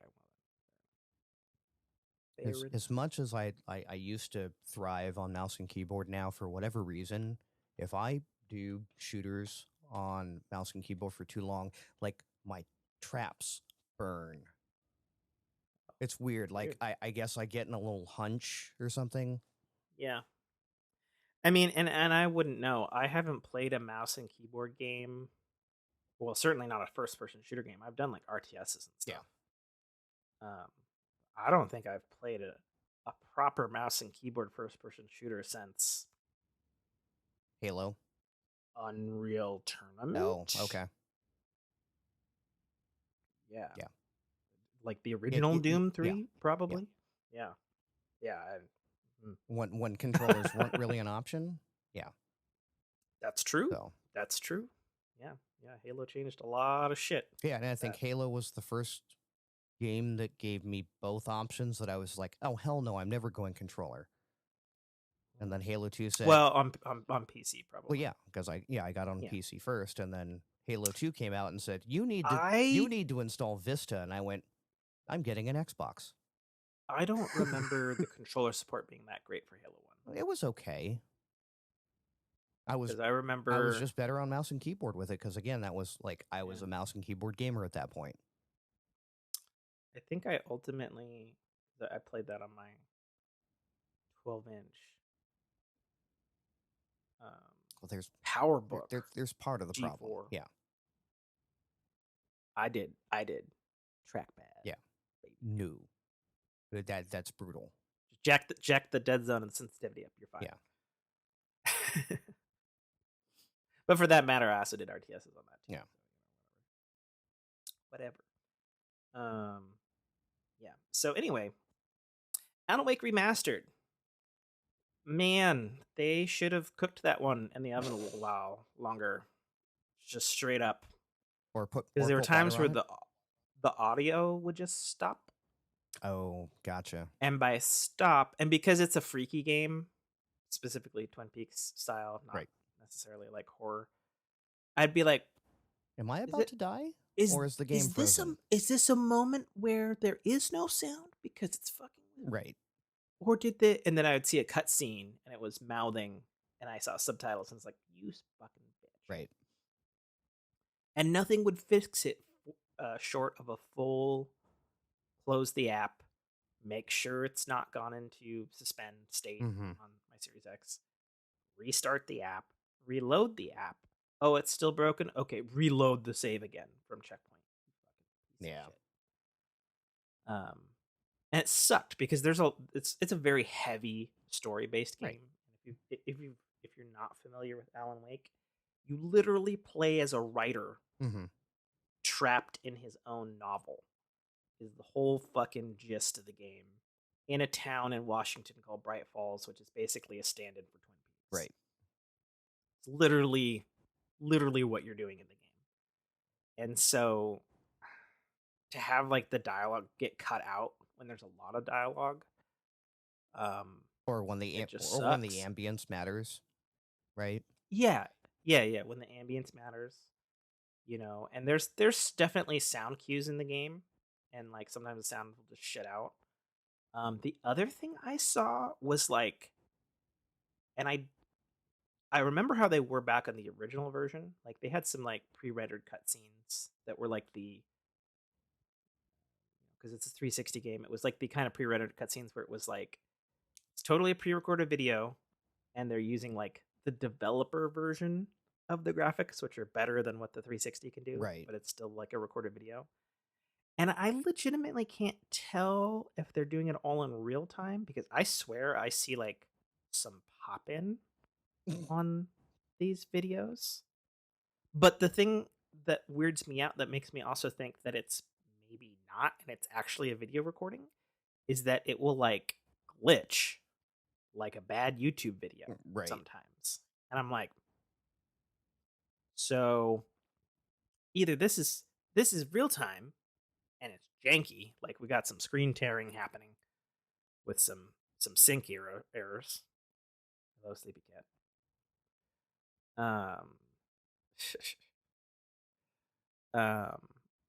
Or they recorded bad footage of their own remaster, and that's in the video file. Like I can't fucking tell because I couldn't fix it.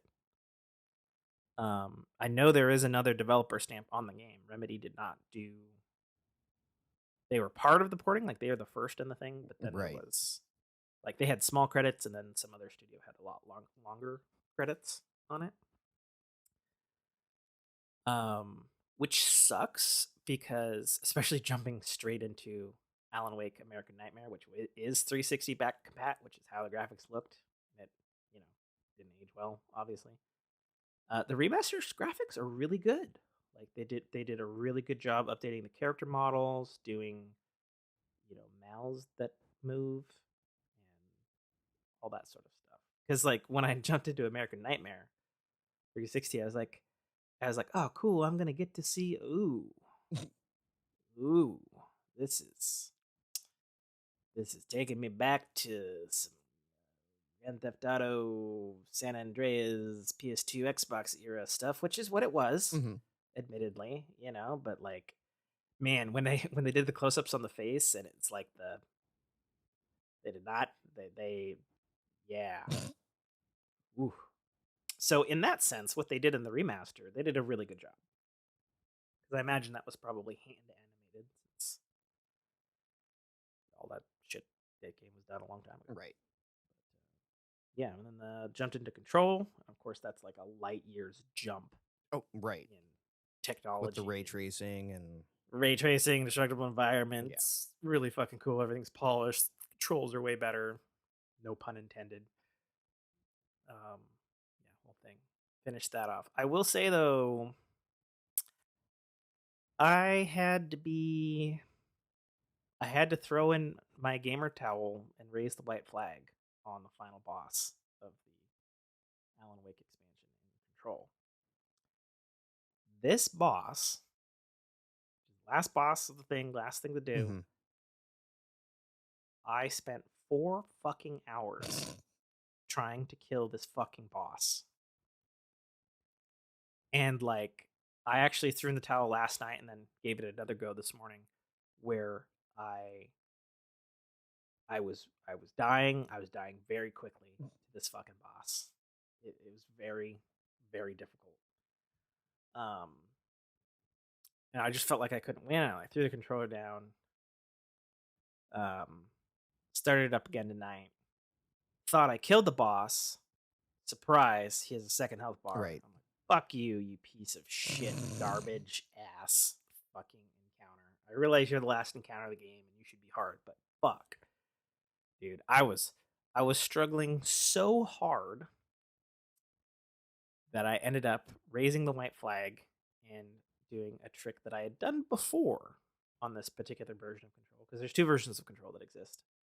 There's the original version, and then there's the Ultimate Edition. Okay. And I have the Ultimate Edition because it has all the bells and whistles. I actually have both versions now that I think about it. But I have the Ultimate Edition because Series X and ray tracing and all that sort of Right. stuff. And I know why. And then the big seller for me was that it had the DLC packaged in, and on top of that, it had a bunch of like quality of life improvements that were not in the original version. And one of them was assist mode. And those keen-eared listeners of Fork may remember that because, for whatever reason, since there are 2 versions of regular Control, regular Control save data doesn't transfer to Ultimate version for some fucking reason. So I had to replay the original Control, and I did it in assist mode, which is auto aim, 1-hit kills, I'm invincible. Right. Ha ha ha, I'm gonna run through this game like a fucking tank. So I enabled that shit again to beat this fucking boss, because fuck him. Fuck him in his little fucking shit, throwing his pink fucking bombs, and then turning the lights off so I can't fucking see him, and then he fucking sneak attacks you, and then he fucking grabs you with his fucking mutant hands. Piece of shit. Garbage. Fuck that boss. Fuck him. Like, it's a really cool fight. Like, there's like mechanics to it. There's like a light darkness mechanic, and it's like turning out the lights, and in darkness he's like invincible, and you need to turn the lights on so you can damage him. Like, summons ads, and like it's like a really mechanically sure. intensive, And while I love fights like that, Sure. when they drag on too long and you're like, oh, I've made it through the 6th of 7th, and then some little bullshit kills you, and you're like, now I have to start over? Fuck you. Yeah, Right. I'll be honest, it was some real Destiny garbage ass Yeah. fucking shit Yeah. with this Yeah. fight. Yeah. No, No, I don't like that. Let me I'm not. or at least I'm not let me so start much. back on 6 of 7 and try from there. Yeah, No. I'm not critiquing the fact that the mechanics sucked or the boss wasn't interesting. It was a really cool final boss, Right. Just unforgiving. but the fact that I, who so far still has most of his dexterity in his hands, and has beaten Elden Ring, Right. Who is adept at 3 Sonic fucking games, times. Right? Yeah, who's adept at Sonic games. And I would die to this stupid fucking bitch. Yeah. And I'm just like, Because like there were and times just because I was dying, Yeah. and I'm just like, I don't know what hit me. Yeah.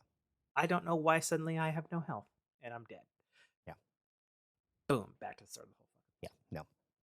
Nah, dog. Sys mode. Fuck you. I'm out.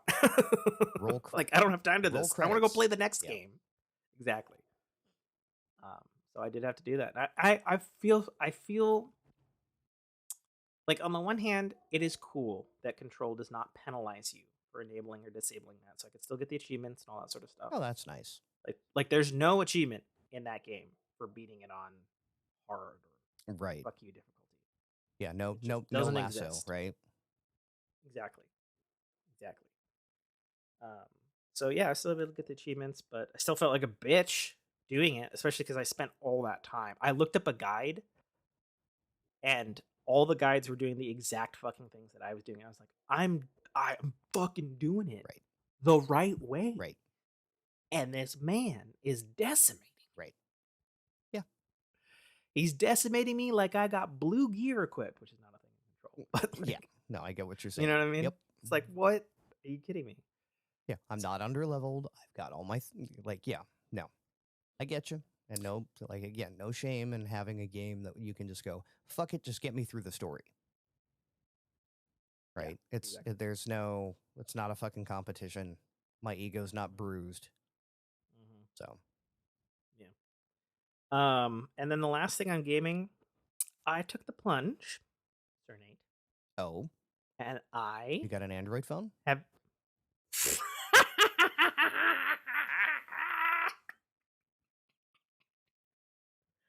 Worth it. That was so worth it.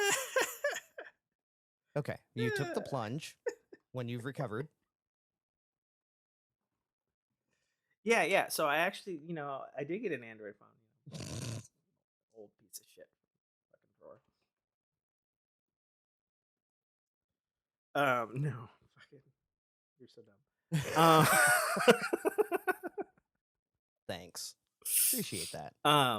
Yeah. That's what I appreciate about use. Yeah. Yeah, thanks.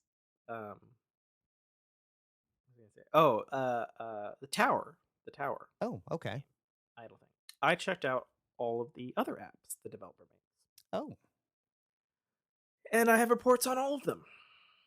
Okay. So, because I have them on my phone here right now. So we have Idle Planet Miner. Okay. Which is straight up a ripoff of Exo Miner. Okay.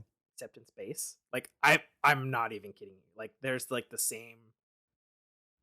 Like it is really close. Gotcha. Like, it is really close. I think I just turned level 311 on that. Oh Christ. We have Idle Brick Breaker. Okay. We have Zen Idle. What's Zen Idle? Because there's. Okay, so Zen Idle, you have balls that are spawning at the top of the screen. They're bouncing down through obstacles, geometry, Sure, spinning things, like an hourglass kind of thing, sure. Or like Plinko. Plinko. Okay. And then they go to a gate that has money prices on them, and then you can do upgrades on the balls and placement of balls that are spawning and quantity of balls. And then you can buy more gates to then get further down, and there's different obstacles and stuff. And it's just physics. You're not again. It is idle. Right. Then it's got some chill music. Go through the thing. Solid, basic. I think it was probably their first game because it looks basic. Okay. But not bad. Free to play. Garage door opening. Oh, I actually hear that.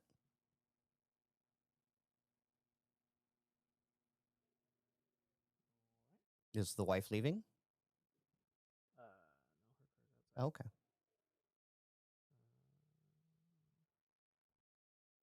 guess it closes again in a minute. I don't know. Okay. Anyways, so Idle Zen, not bad. Free to play, pretty fair. There's some game design stuff that's a little busted. Okay. Like the balls get stuck on themselves. Sure. It should have a little more slippery physics. Sure. But for free, and I haven't spent any money.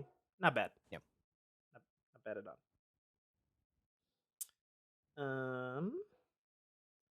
Then one, which I did put money on, is Idle Brick Breaker. Idle Brick Breaker's dope. Is that like hole shot or hole down by any chance? No. Okay. Well, I mean, there is balls, yes, and there are things with numbers associated that they hit. So it's Brick Breaker, like you would expect. Mm-hmm. except it's in the aesthetic of the tower. I think this maybe came before the tower, so like literally like all the buttons, like the neon, Right. it has that aesthetic and polish, I might add, and seems like it's also getting a lot of attention because it just got an update this week. But so balls hitting bricks that have numbers associated with them, you can upgrade your balls to do more damage, have more balls on screen, have different ball types, which is fun. So you can get like basic white ball, bounce around, whatever. Right. Sniper balls on rebound targets next closest brick. Ooh, that's nice. Splash damage, explosive balls, Right. etc. And then skill trees, chain lightning, like all kinds Sure. of crazy shit, like the tower. Right. And it's fun, and there's definitely, and then there's its mechanic has like a prestige-ing mechanic, so it's infinite, but then you can reset all your upgrades, and then unlock more upgrades, get more powerful stuff, etc., etc., etc. Okay. Get currency to get crazy special. Oh, it's wife. Garbage can. Gotcha. Its garbage is all Yes. fucked up. Yes, next week. because of the holiday. Yep. Yep. So that's wife. Mystery solved. Okay. I waved to her. She didn't see me. Running Oh outside. yeah. We're part of that atmospheric trough as well. I think we're getting that rain in a couple of days. Yeah. So, of things to put money on, I'd say Idle Brick Breaker, solid one for $9.99, no ads. Okay. And again, neon aesthetic, attractive. It's polished, which is the other thing compared to the other two Right. previously mentioned. Not that the Space Miner thing isn't polished. They actually just got a new. I don't know what it looked like before, but the update note says brand new art style. And it has kind of like a more cartoony thing going for it, Okay. but is identical to Exominer. Exominer's better, so it's like, why? Right. Even though I still open it. I don't know. I'm in an idle phase with games right now on my phone. And then of course still going strong on the tower. So that's what I got. That's what I got for games. Cool. And then what do we got left? Entertainment? And then we out of here? Yeah, I believe so. Yeah. Okay, cool. Do I have it? Warner Brothers, Discovery, and Paramount, massive merger, Internet up in arms. Right. I've also heard Microsoft wants to buy Paramount, which is not surprising. I just don't know what they gain from that. Paramount? Microsoft? Yeah. Well, they don't have a TV studio. Right. Or movie company. But do they Apple? Do they have ambitions for that though? Apple, Google, Amazon all have their own shit.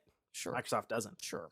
And Microsoft is getting more into at least the TV space. They've got Halo on Paramount.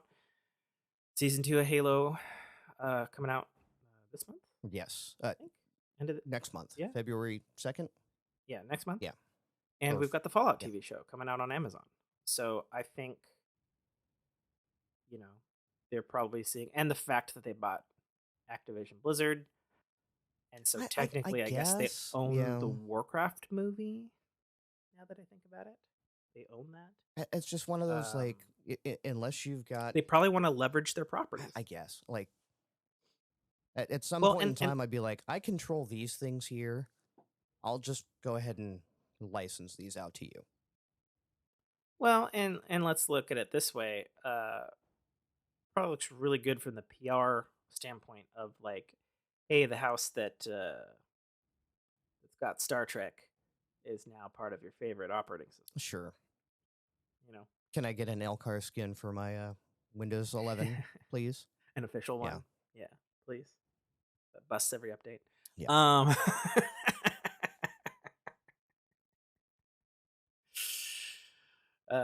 Those who don't know, Elcars is the operating system in Star Trek. Yes. Can we replace the Cortana assistant with Majel Barrett, please? Not that I mind Jen Taylor. I have conflictions of sacrilegiousness in both directions Right? with that statement. Right? But like, how's that for an Yeah. option? Like, if you don't happen to Yeah. like Cortana and you're a Star Trek nerd, Agile Barrett. Yeah, I mean, it's gotta be something. That's for sure. Yeah. So those are things. I forget the reason why Why what? Paramount wants to merge. And I think I'm Oh, I remember. It had something to do with something about the stocks are like really plump for Paramount, and so the board's like we're in a really good position to merge or be bought out. by Microsoft or by And Warner. in general, Okay. is I believe what the thing. So I just don't But understand. Like, Warner doesn't have a leg to stand on. And I think I mentioned this in the Discord. It's like, yeah, you're well, not and bringing anything to the I don't table want other than Warner. I don't IP, want Warner Brother. right? Yeah. And you're prone to just burn it to the ground like you've been doing. So Well, I would and rather see Paramount pay and buy out Warner IP and call that merger, right? I'd be like Right. clapping noises. I'm not gonna clap on the mic, but like, yes, thank you. Please fucking get David Zaslav's Yeah. out of the fucking chair. Like, it's ridiculous. Warner Brothers and their fucking fire sale nature. It's fucking ridiculous. Yeah. And it's everything Warner touches turns to poop. Like, I think I was listening to a Verge episode, and they're like, "Yeah, how'd that Time Warner AOL merger go?" Oh, how'd that Certainly better than the Warner Brothers Discovery merger. right? I'll tell you that, right? How'd the Warner Brothers AT&T merger go? Right, like the list goes on and on and on and on of failed mergers, and it's like, what makes you think this is going to be any different? And now Well, other properties that I care a great deal about are at stake. I think the problem, despite the amazing catalog that WB has, there's just something rotten in them bones at WB. Yeah. There just is. Mm-hmm.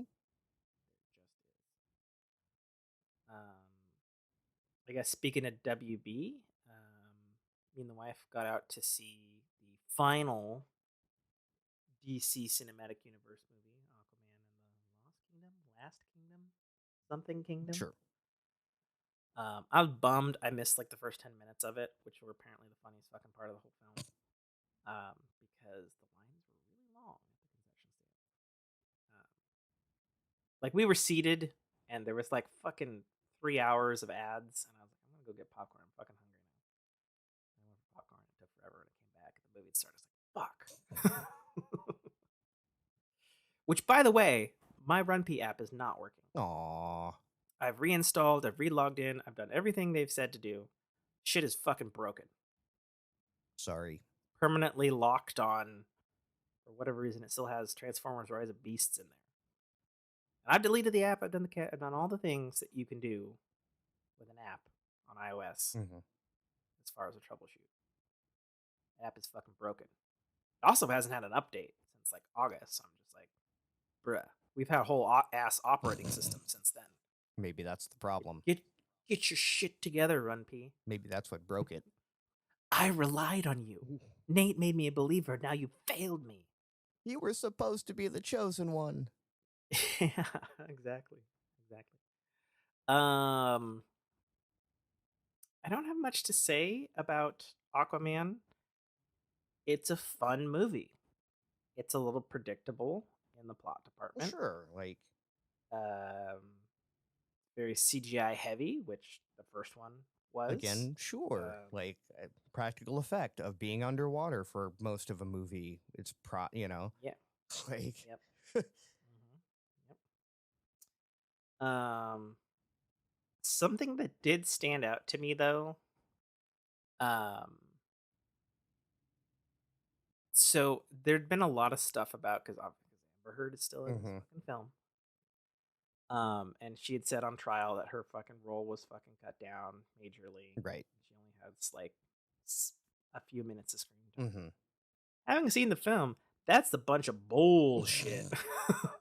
because she's just as much in this film as the first film, Yeah. whether you want her to be or not. So, once again, Amber Heard is a liar. Like, I even fact checked that with my wife. I was like, because so the morning we watched the first film Mhm.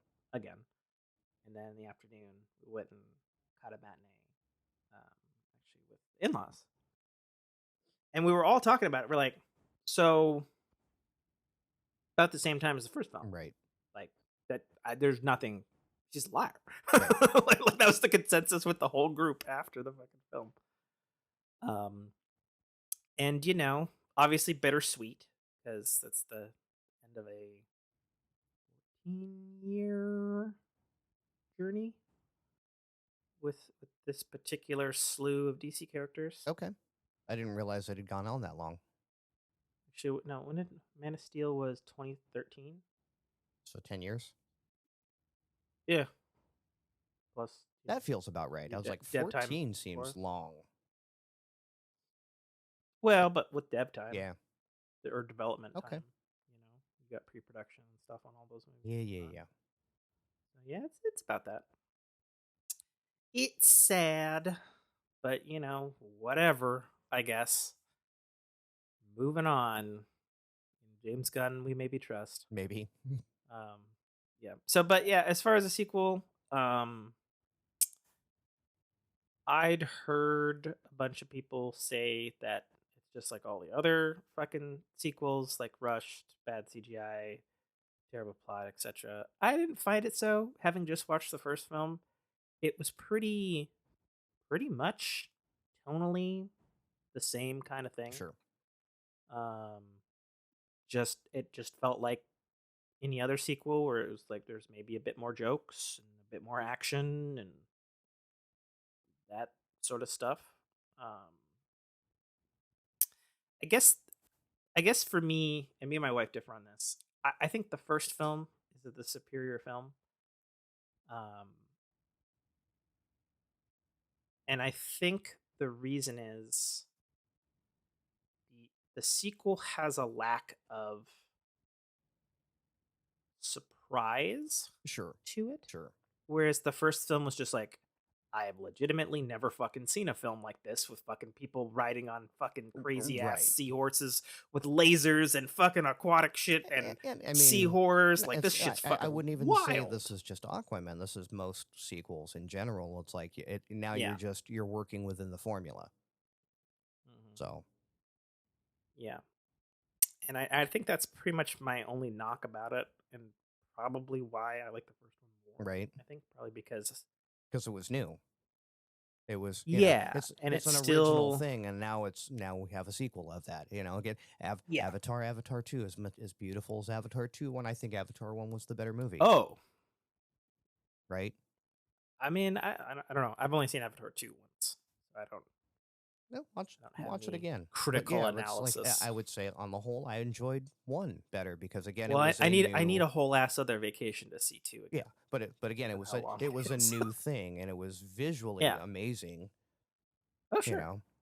And 2, while they improved on the visuals, I think if and again, you look at Aquaman, if they had gone so far off the rails and made it that much more beautiful, it would have been garish.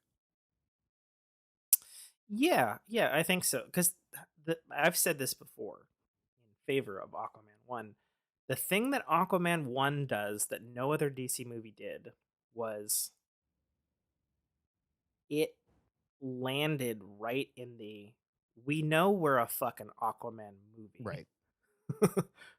We know it's a superhero film. Mm-hmm. And we're just going to go whole hog into the absurdity of everything. Right. And play it pretty straight with some humor. And it fucking worked. Yeah. So, like I said, all I can say, it solid sequel. Didn't hate it. Didn't like it better than the first one, but sure, it's good. It was. I had a fun time. That's for the what last matters, right? and for the last film, that's about all I could ask for. Right. And to their credit, they did try to like definitely like close the loophole on that particular story pretty hard Mm-hmm. in the end of the film, because they're like, yeah, there's no more sequels, close it down. Right. Like, wrap it up. Yeah. No end credit. You know. Oh no, there was, Okay. but it has absolutely nothing to do with anything. It's more of just like a funny, wow, Gotcha. I can't believe the last end credit was that Gotcha. kind of thing. So, yeah, no, I did that. Did a bunch of crappy Christmas holiday rom-coms. Did a romance movie with the wife last night. It was like a New Year's Eve thing. That was not too bad. Yeah. My wife stayed up and beat Diablo Oh, which 4. 4? Yeah. Oh, okay. And then she came to bed around 11:30 and laughed at me because I was passed out with the kids. And then midnight hit and all the neighbors started launching fireworks. So I go out and, bucket brigade like I do on 4th of July and make sure my neighbors don't light my trees on fire. Yeah. So, Yeah. yeah, that was my New Year's. My New Year's went to a buddy of mine's and lit his Christmas tree on fire that his son had rigged with an Acme built-it-himself TNT plunger box. Oh, That was nice. some hyper thermal conductive wire that like caught fire when he triggered it. Went all the way to the pan of kerosene underneath the tree. I'm assuming this was effigy great. in the middle of the street. Not in the middle of the street. In his like driveway porch Gotcha. thing. Not in the living room. Yeah, no, not in the living room. Not in the living room. No. That's a good way to rig in the new year and take care of the Christmas tree at the same time. Well, so I did double duty New Year's Eve. So I took my wife on a dinner date, which we haven't done in a long time. Mm-hmm. It was a lovely dinner date. Also, food was fucking good. Just saying, 90 degrees Bangkok, best fucking Thai place. Holy shit, kick your ass with how fucking good it is. And then you'll wonder how, because the fucking plates are fucking dirt cheap, but fucking everything's so goddamn delicious. Yeah. 9 degrees Bangkok. Just say it if you're in the Bothell, Seattle area. Go to that hole in the wall. You will not be disappointed, and your wallet will thank you. So yeah, no. So we did a full on dinner date, and then popped on over to friends and did games and more questionable libations. I say questionables because they're like, yeah, sangria. I was like, what's in it? And they're like, I don't know, triple sec and whiskey. And I don't know. We just put a bunch of shit in it. I was like, okay. Right. You made prom punch. Gotcha. Yeah, did that, and that was only a couple days ago. So that's anything else. I think that's pretty much it. All right. Yeah, that's it. I don't got. That's it, because we technically recorded right before Christmas, so we're pretty plumb out of all the stuff till the rest of the year happens. So, and then we'll do our homework and see if we can get the Forkies done on the next episode. yes, yes, I think that should be the target. Right, as I'm going out of town this weekend. Mm-hmm. So, that's why we're recording on January. Yes. In the afternoon. Yes. So, yeah. Well, that'll be a life story for next episode. Exactly. All right. Well, then let's close down, wrap it up, and get the hell out of here. I'm your host as always. That's Tim. Signing off. Nate.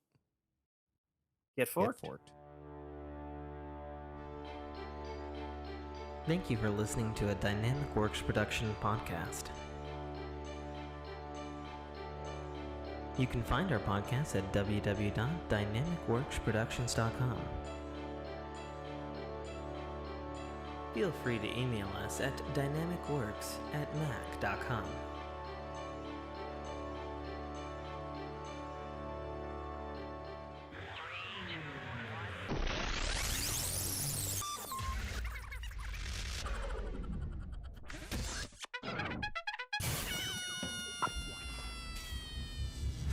Dominic Armato, the voice of Guybrush Threepwood, and you're listening to a Dynamic Works production podcast. The Citadel, Arrival, is the first installment in a series of epic science fiction short stories reminiscent of the Pulp Fiction style. It's a fast-paced story that will take you through twists and turns that you will not expect, until they are thrust upon you with all the force, excitement, and chaos of a plasma cannon blast. The story follows Katarl, a nobody cog in the working wheels of a futuristic society run completely by Megacorp, a corporation that carefully runs and manages the lives of the people living under its sphere of power. On one of Katarl's few and far between days off from work, an outing he had hoped would be fun and relaxing turns into an explosive adventure that drags him kicking and screaming into situations and challenges that will make him question every aspect of his life. Watch this colorful tapestry unfurl as Katarl and his newfound allies find their way through this classic, yet oddly surprising tale of good and evil, where nothing is quite what it appears to be. That's The Citadel, Arrival, by author Tim K. Trotter, available right now on Amazon Kindle Store and iTunes iBookstore for only $2.99.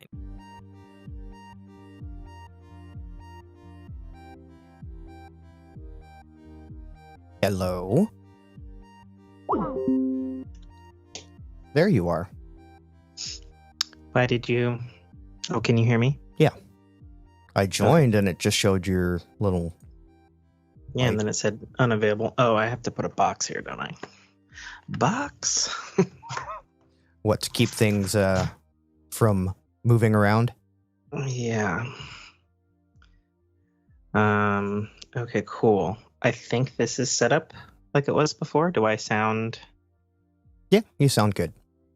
Okay, cool. Let me just do a test with the recorder. Make sure I'm getting stuff again. Doo-doo-doo. I know, it's daytime. If things don't mute. Okay, running on my recording thing. I see peak RMS and VU meters for me. Say something. Checkity 1 2 1 2 5 4 3 2 1. I have a damn cat on my lap. Okay, let me stop this on my end and just double check. Mm-hmm. I really wish I could name which file. Like when you send me your files and it's Tim and Nate. Instead, it's just recording bunch of numbers, right, and then recording bunch of fucking numbers. Right. Super annoying. Like even my default files are podcast 0001, 0002, 0003. Yeah, I bet. And it's odd because the audio hijack's really customizable. Yeah. I might even be able to do it. Maybe I don't even. Maybe I missed something. Oh, right. Like something in the preferences. God, why do I have you triple pipped? No. Triple what? Like, there's 3, like Pip. You're old. Pip on TV. You have the picture-in-picture. Oh, okay. Skype did that thing where there's a bunch of you. Gotcha. Okay. Yeah, like if I click out, I get a pip of you. Pip. It's funny. Yeah. But that's it. I don't get more than the one. Yeah.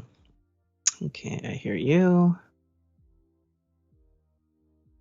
I hear me with all the lovely noise sound floor that I don't like. It's funny. It actually sounds pretty good right now. So. Oh, I'm sure it does. Because Skype is doing things for you. Oh, gotcha. Versus I'm yeah. raw. Yep. No, fair. Mm-hmm. Another nice thing about the board. Sound floor built in. Yeah. Super frustrating. Yep. Plugged every Yeti mic into Jessica's laptop. All work fine. Hello. Mm-hmm. I'm like, you fucking bitch. Just loaded up G-Hub. Any firmware updates for anything? No.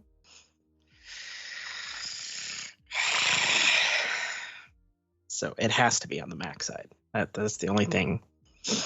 And it sucks because I just finished all of my games. And after this, I'm going to play Alan Wake 2 for the first time. And I was going to stream it proper with a mic and camera and stuff. But nothing's working. Yeah. Yeah, but it's like, okay, whoop-de-fucking-do. I guess I'll keep going on the Xbox internal stream, which is okay, except it Sure. chunks Sure. every now and again, which is annoying. But anyways, what are we doing today? Are we doing the Forkies, or are we? We can. I didn't write a thing down. I didn't either, and We like can make it up. we only did video games the last episode, It's true. which I haven't actually listened to that one yet. I got through because it does my Oh, I've listened to it now. yeah my playlist goes chronological, so I was like, oh, and then the next episode was the long overdue. Which, by the way, Oh. I don't know what you did with the intro and the outro, but they were borked, the music. They were so damn quiet. Oh, Yeah. the oldest one, Yes. or the last one we recorded? The oldest one. I haven't gotten to the last one we recorded yet. 1 second before I'm rolling. Let me just pull up the file. Yeah, because it was just And like, take this is a Fork in Your Ear podcast. And hi, this is Tim. I'm like, Jesus. And then the outro was even quieter, like was super duper quiet. Okay, hang on. Let me look at the Bjorkton Lake. The Bjorkton link.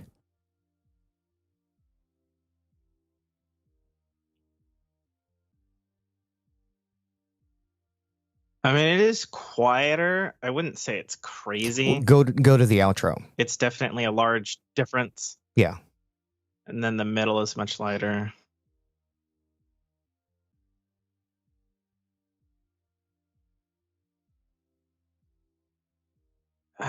Yeah, it could be. So yeah, just like It could have been the since that episode was oh forked yeah.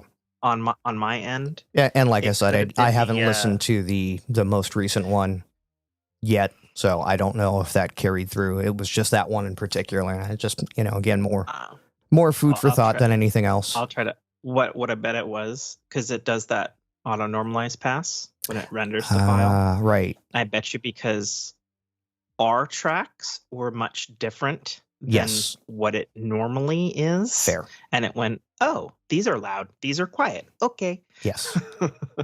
It was probably an automation thing. I'll check it when I render this show. Okay.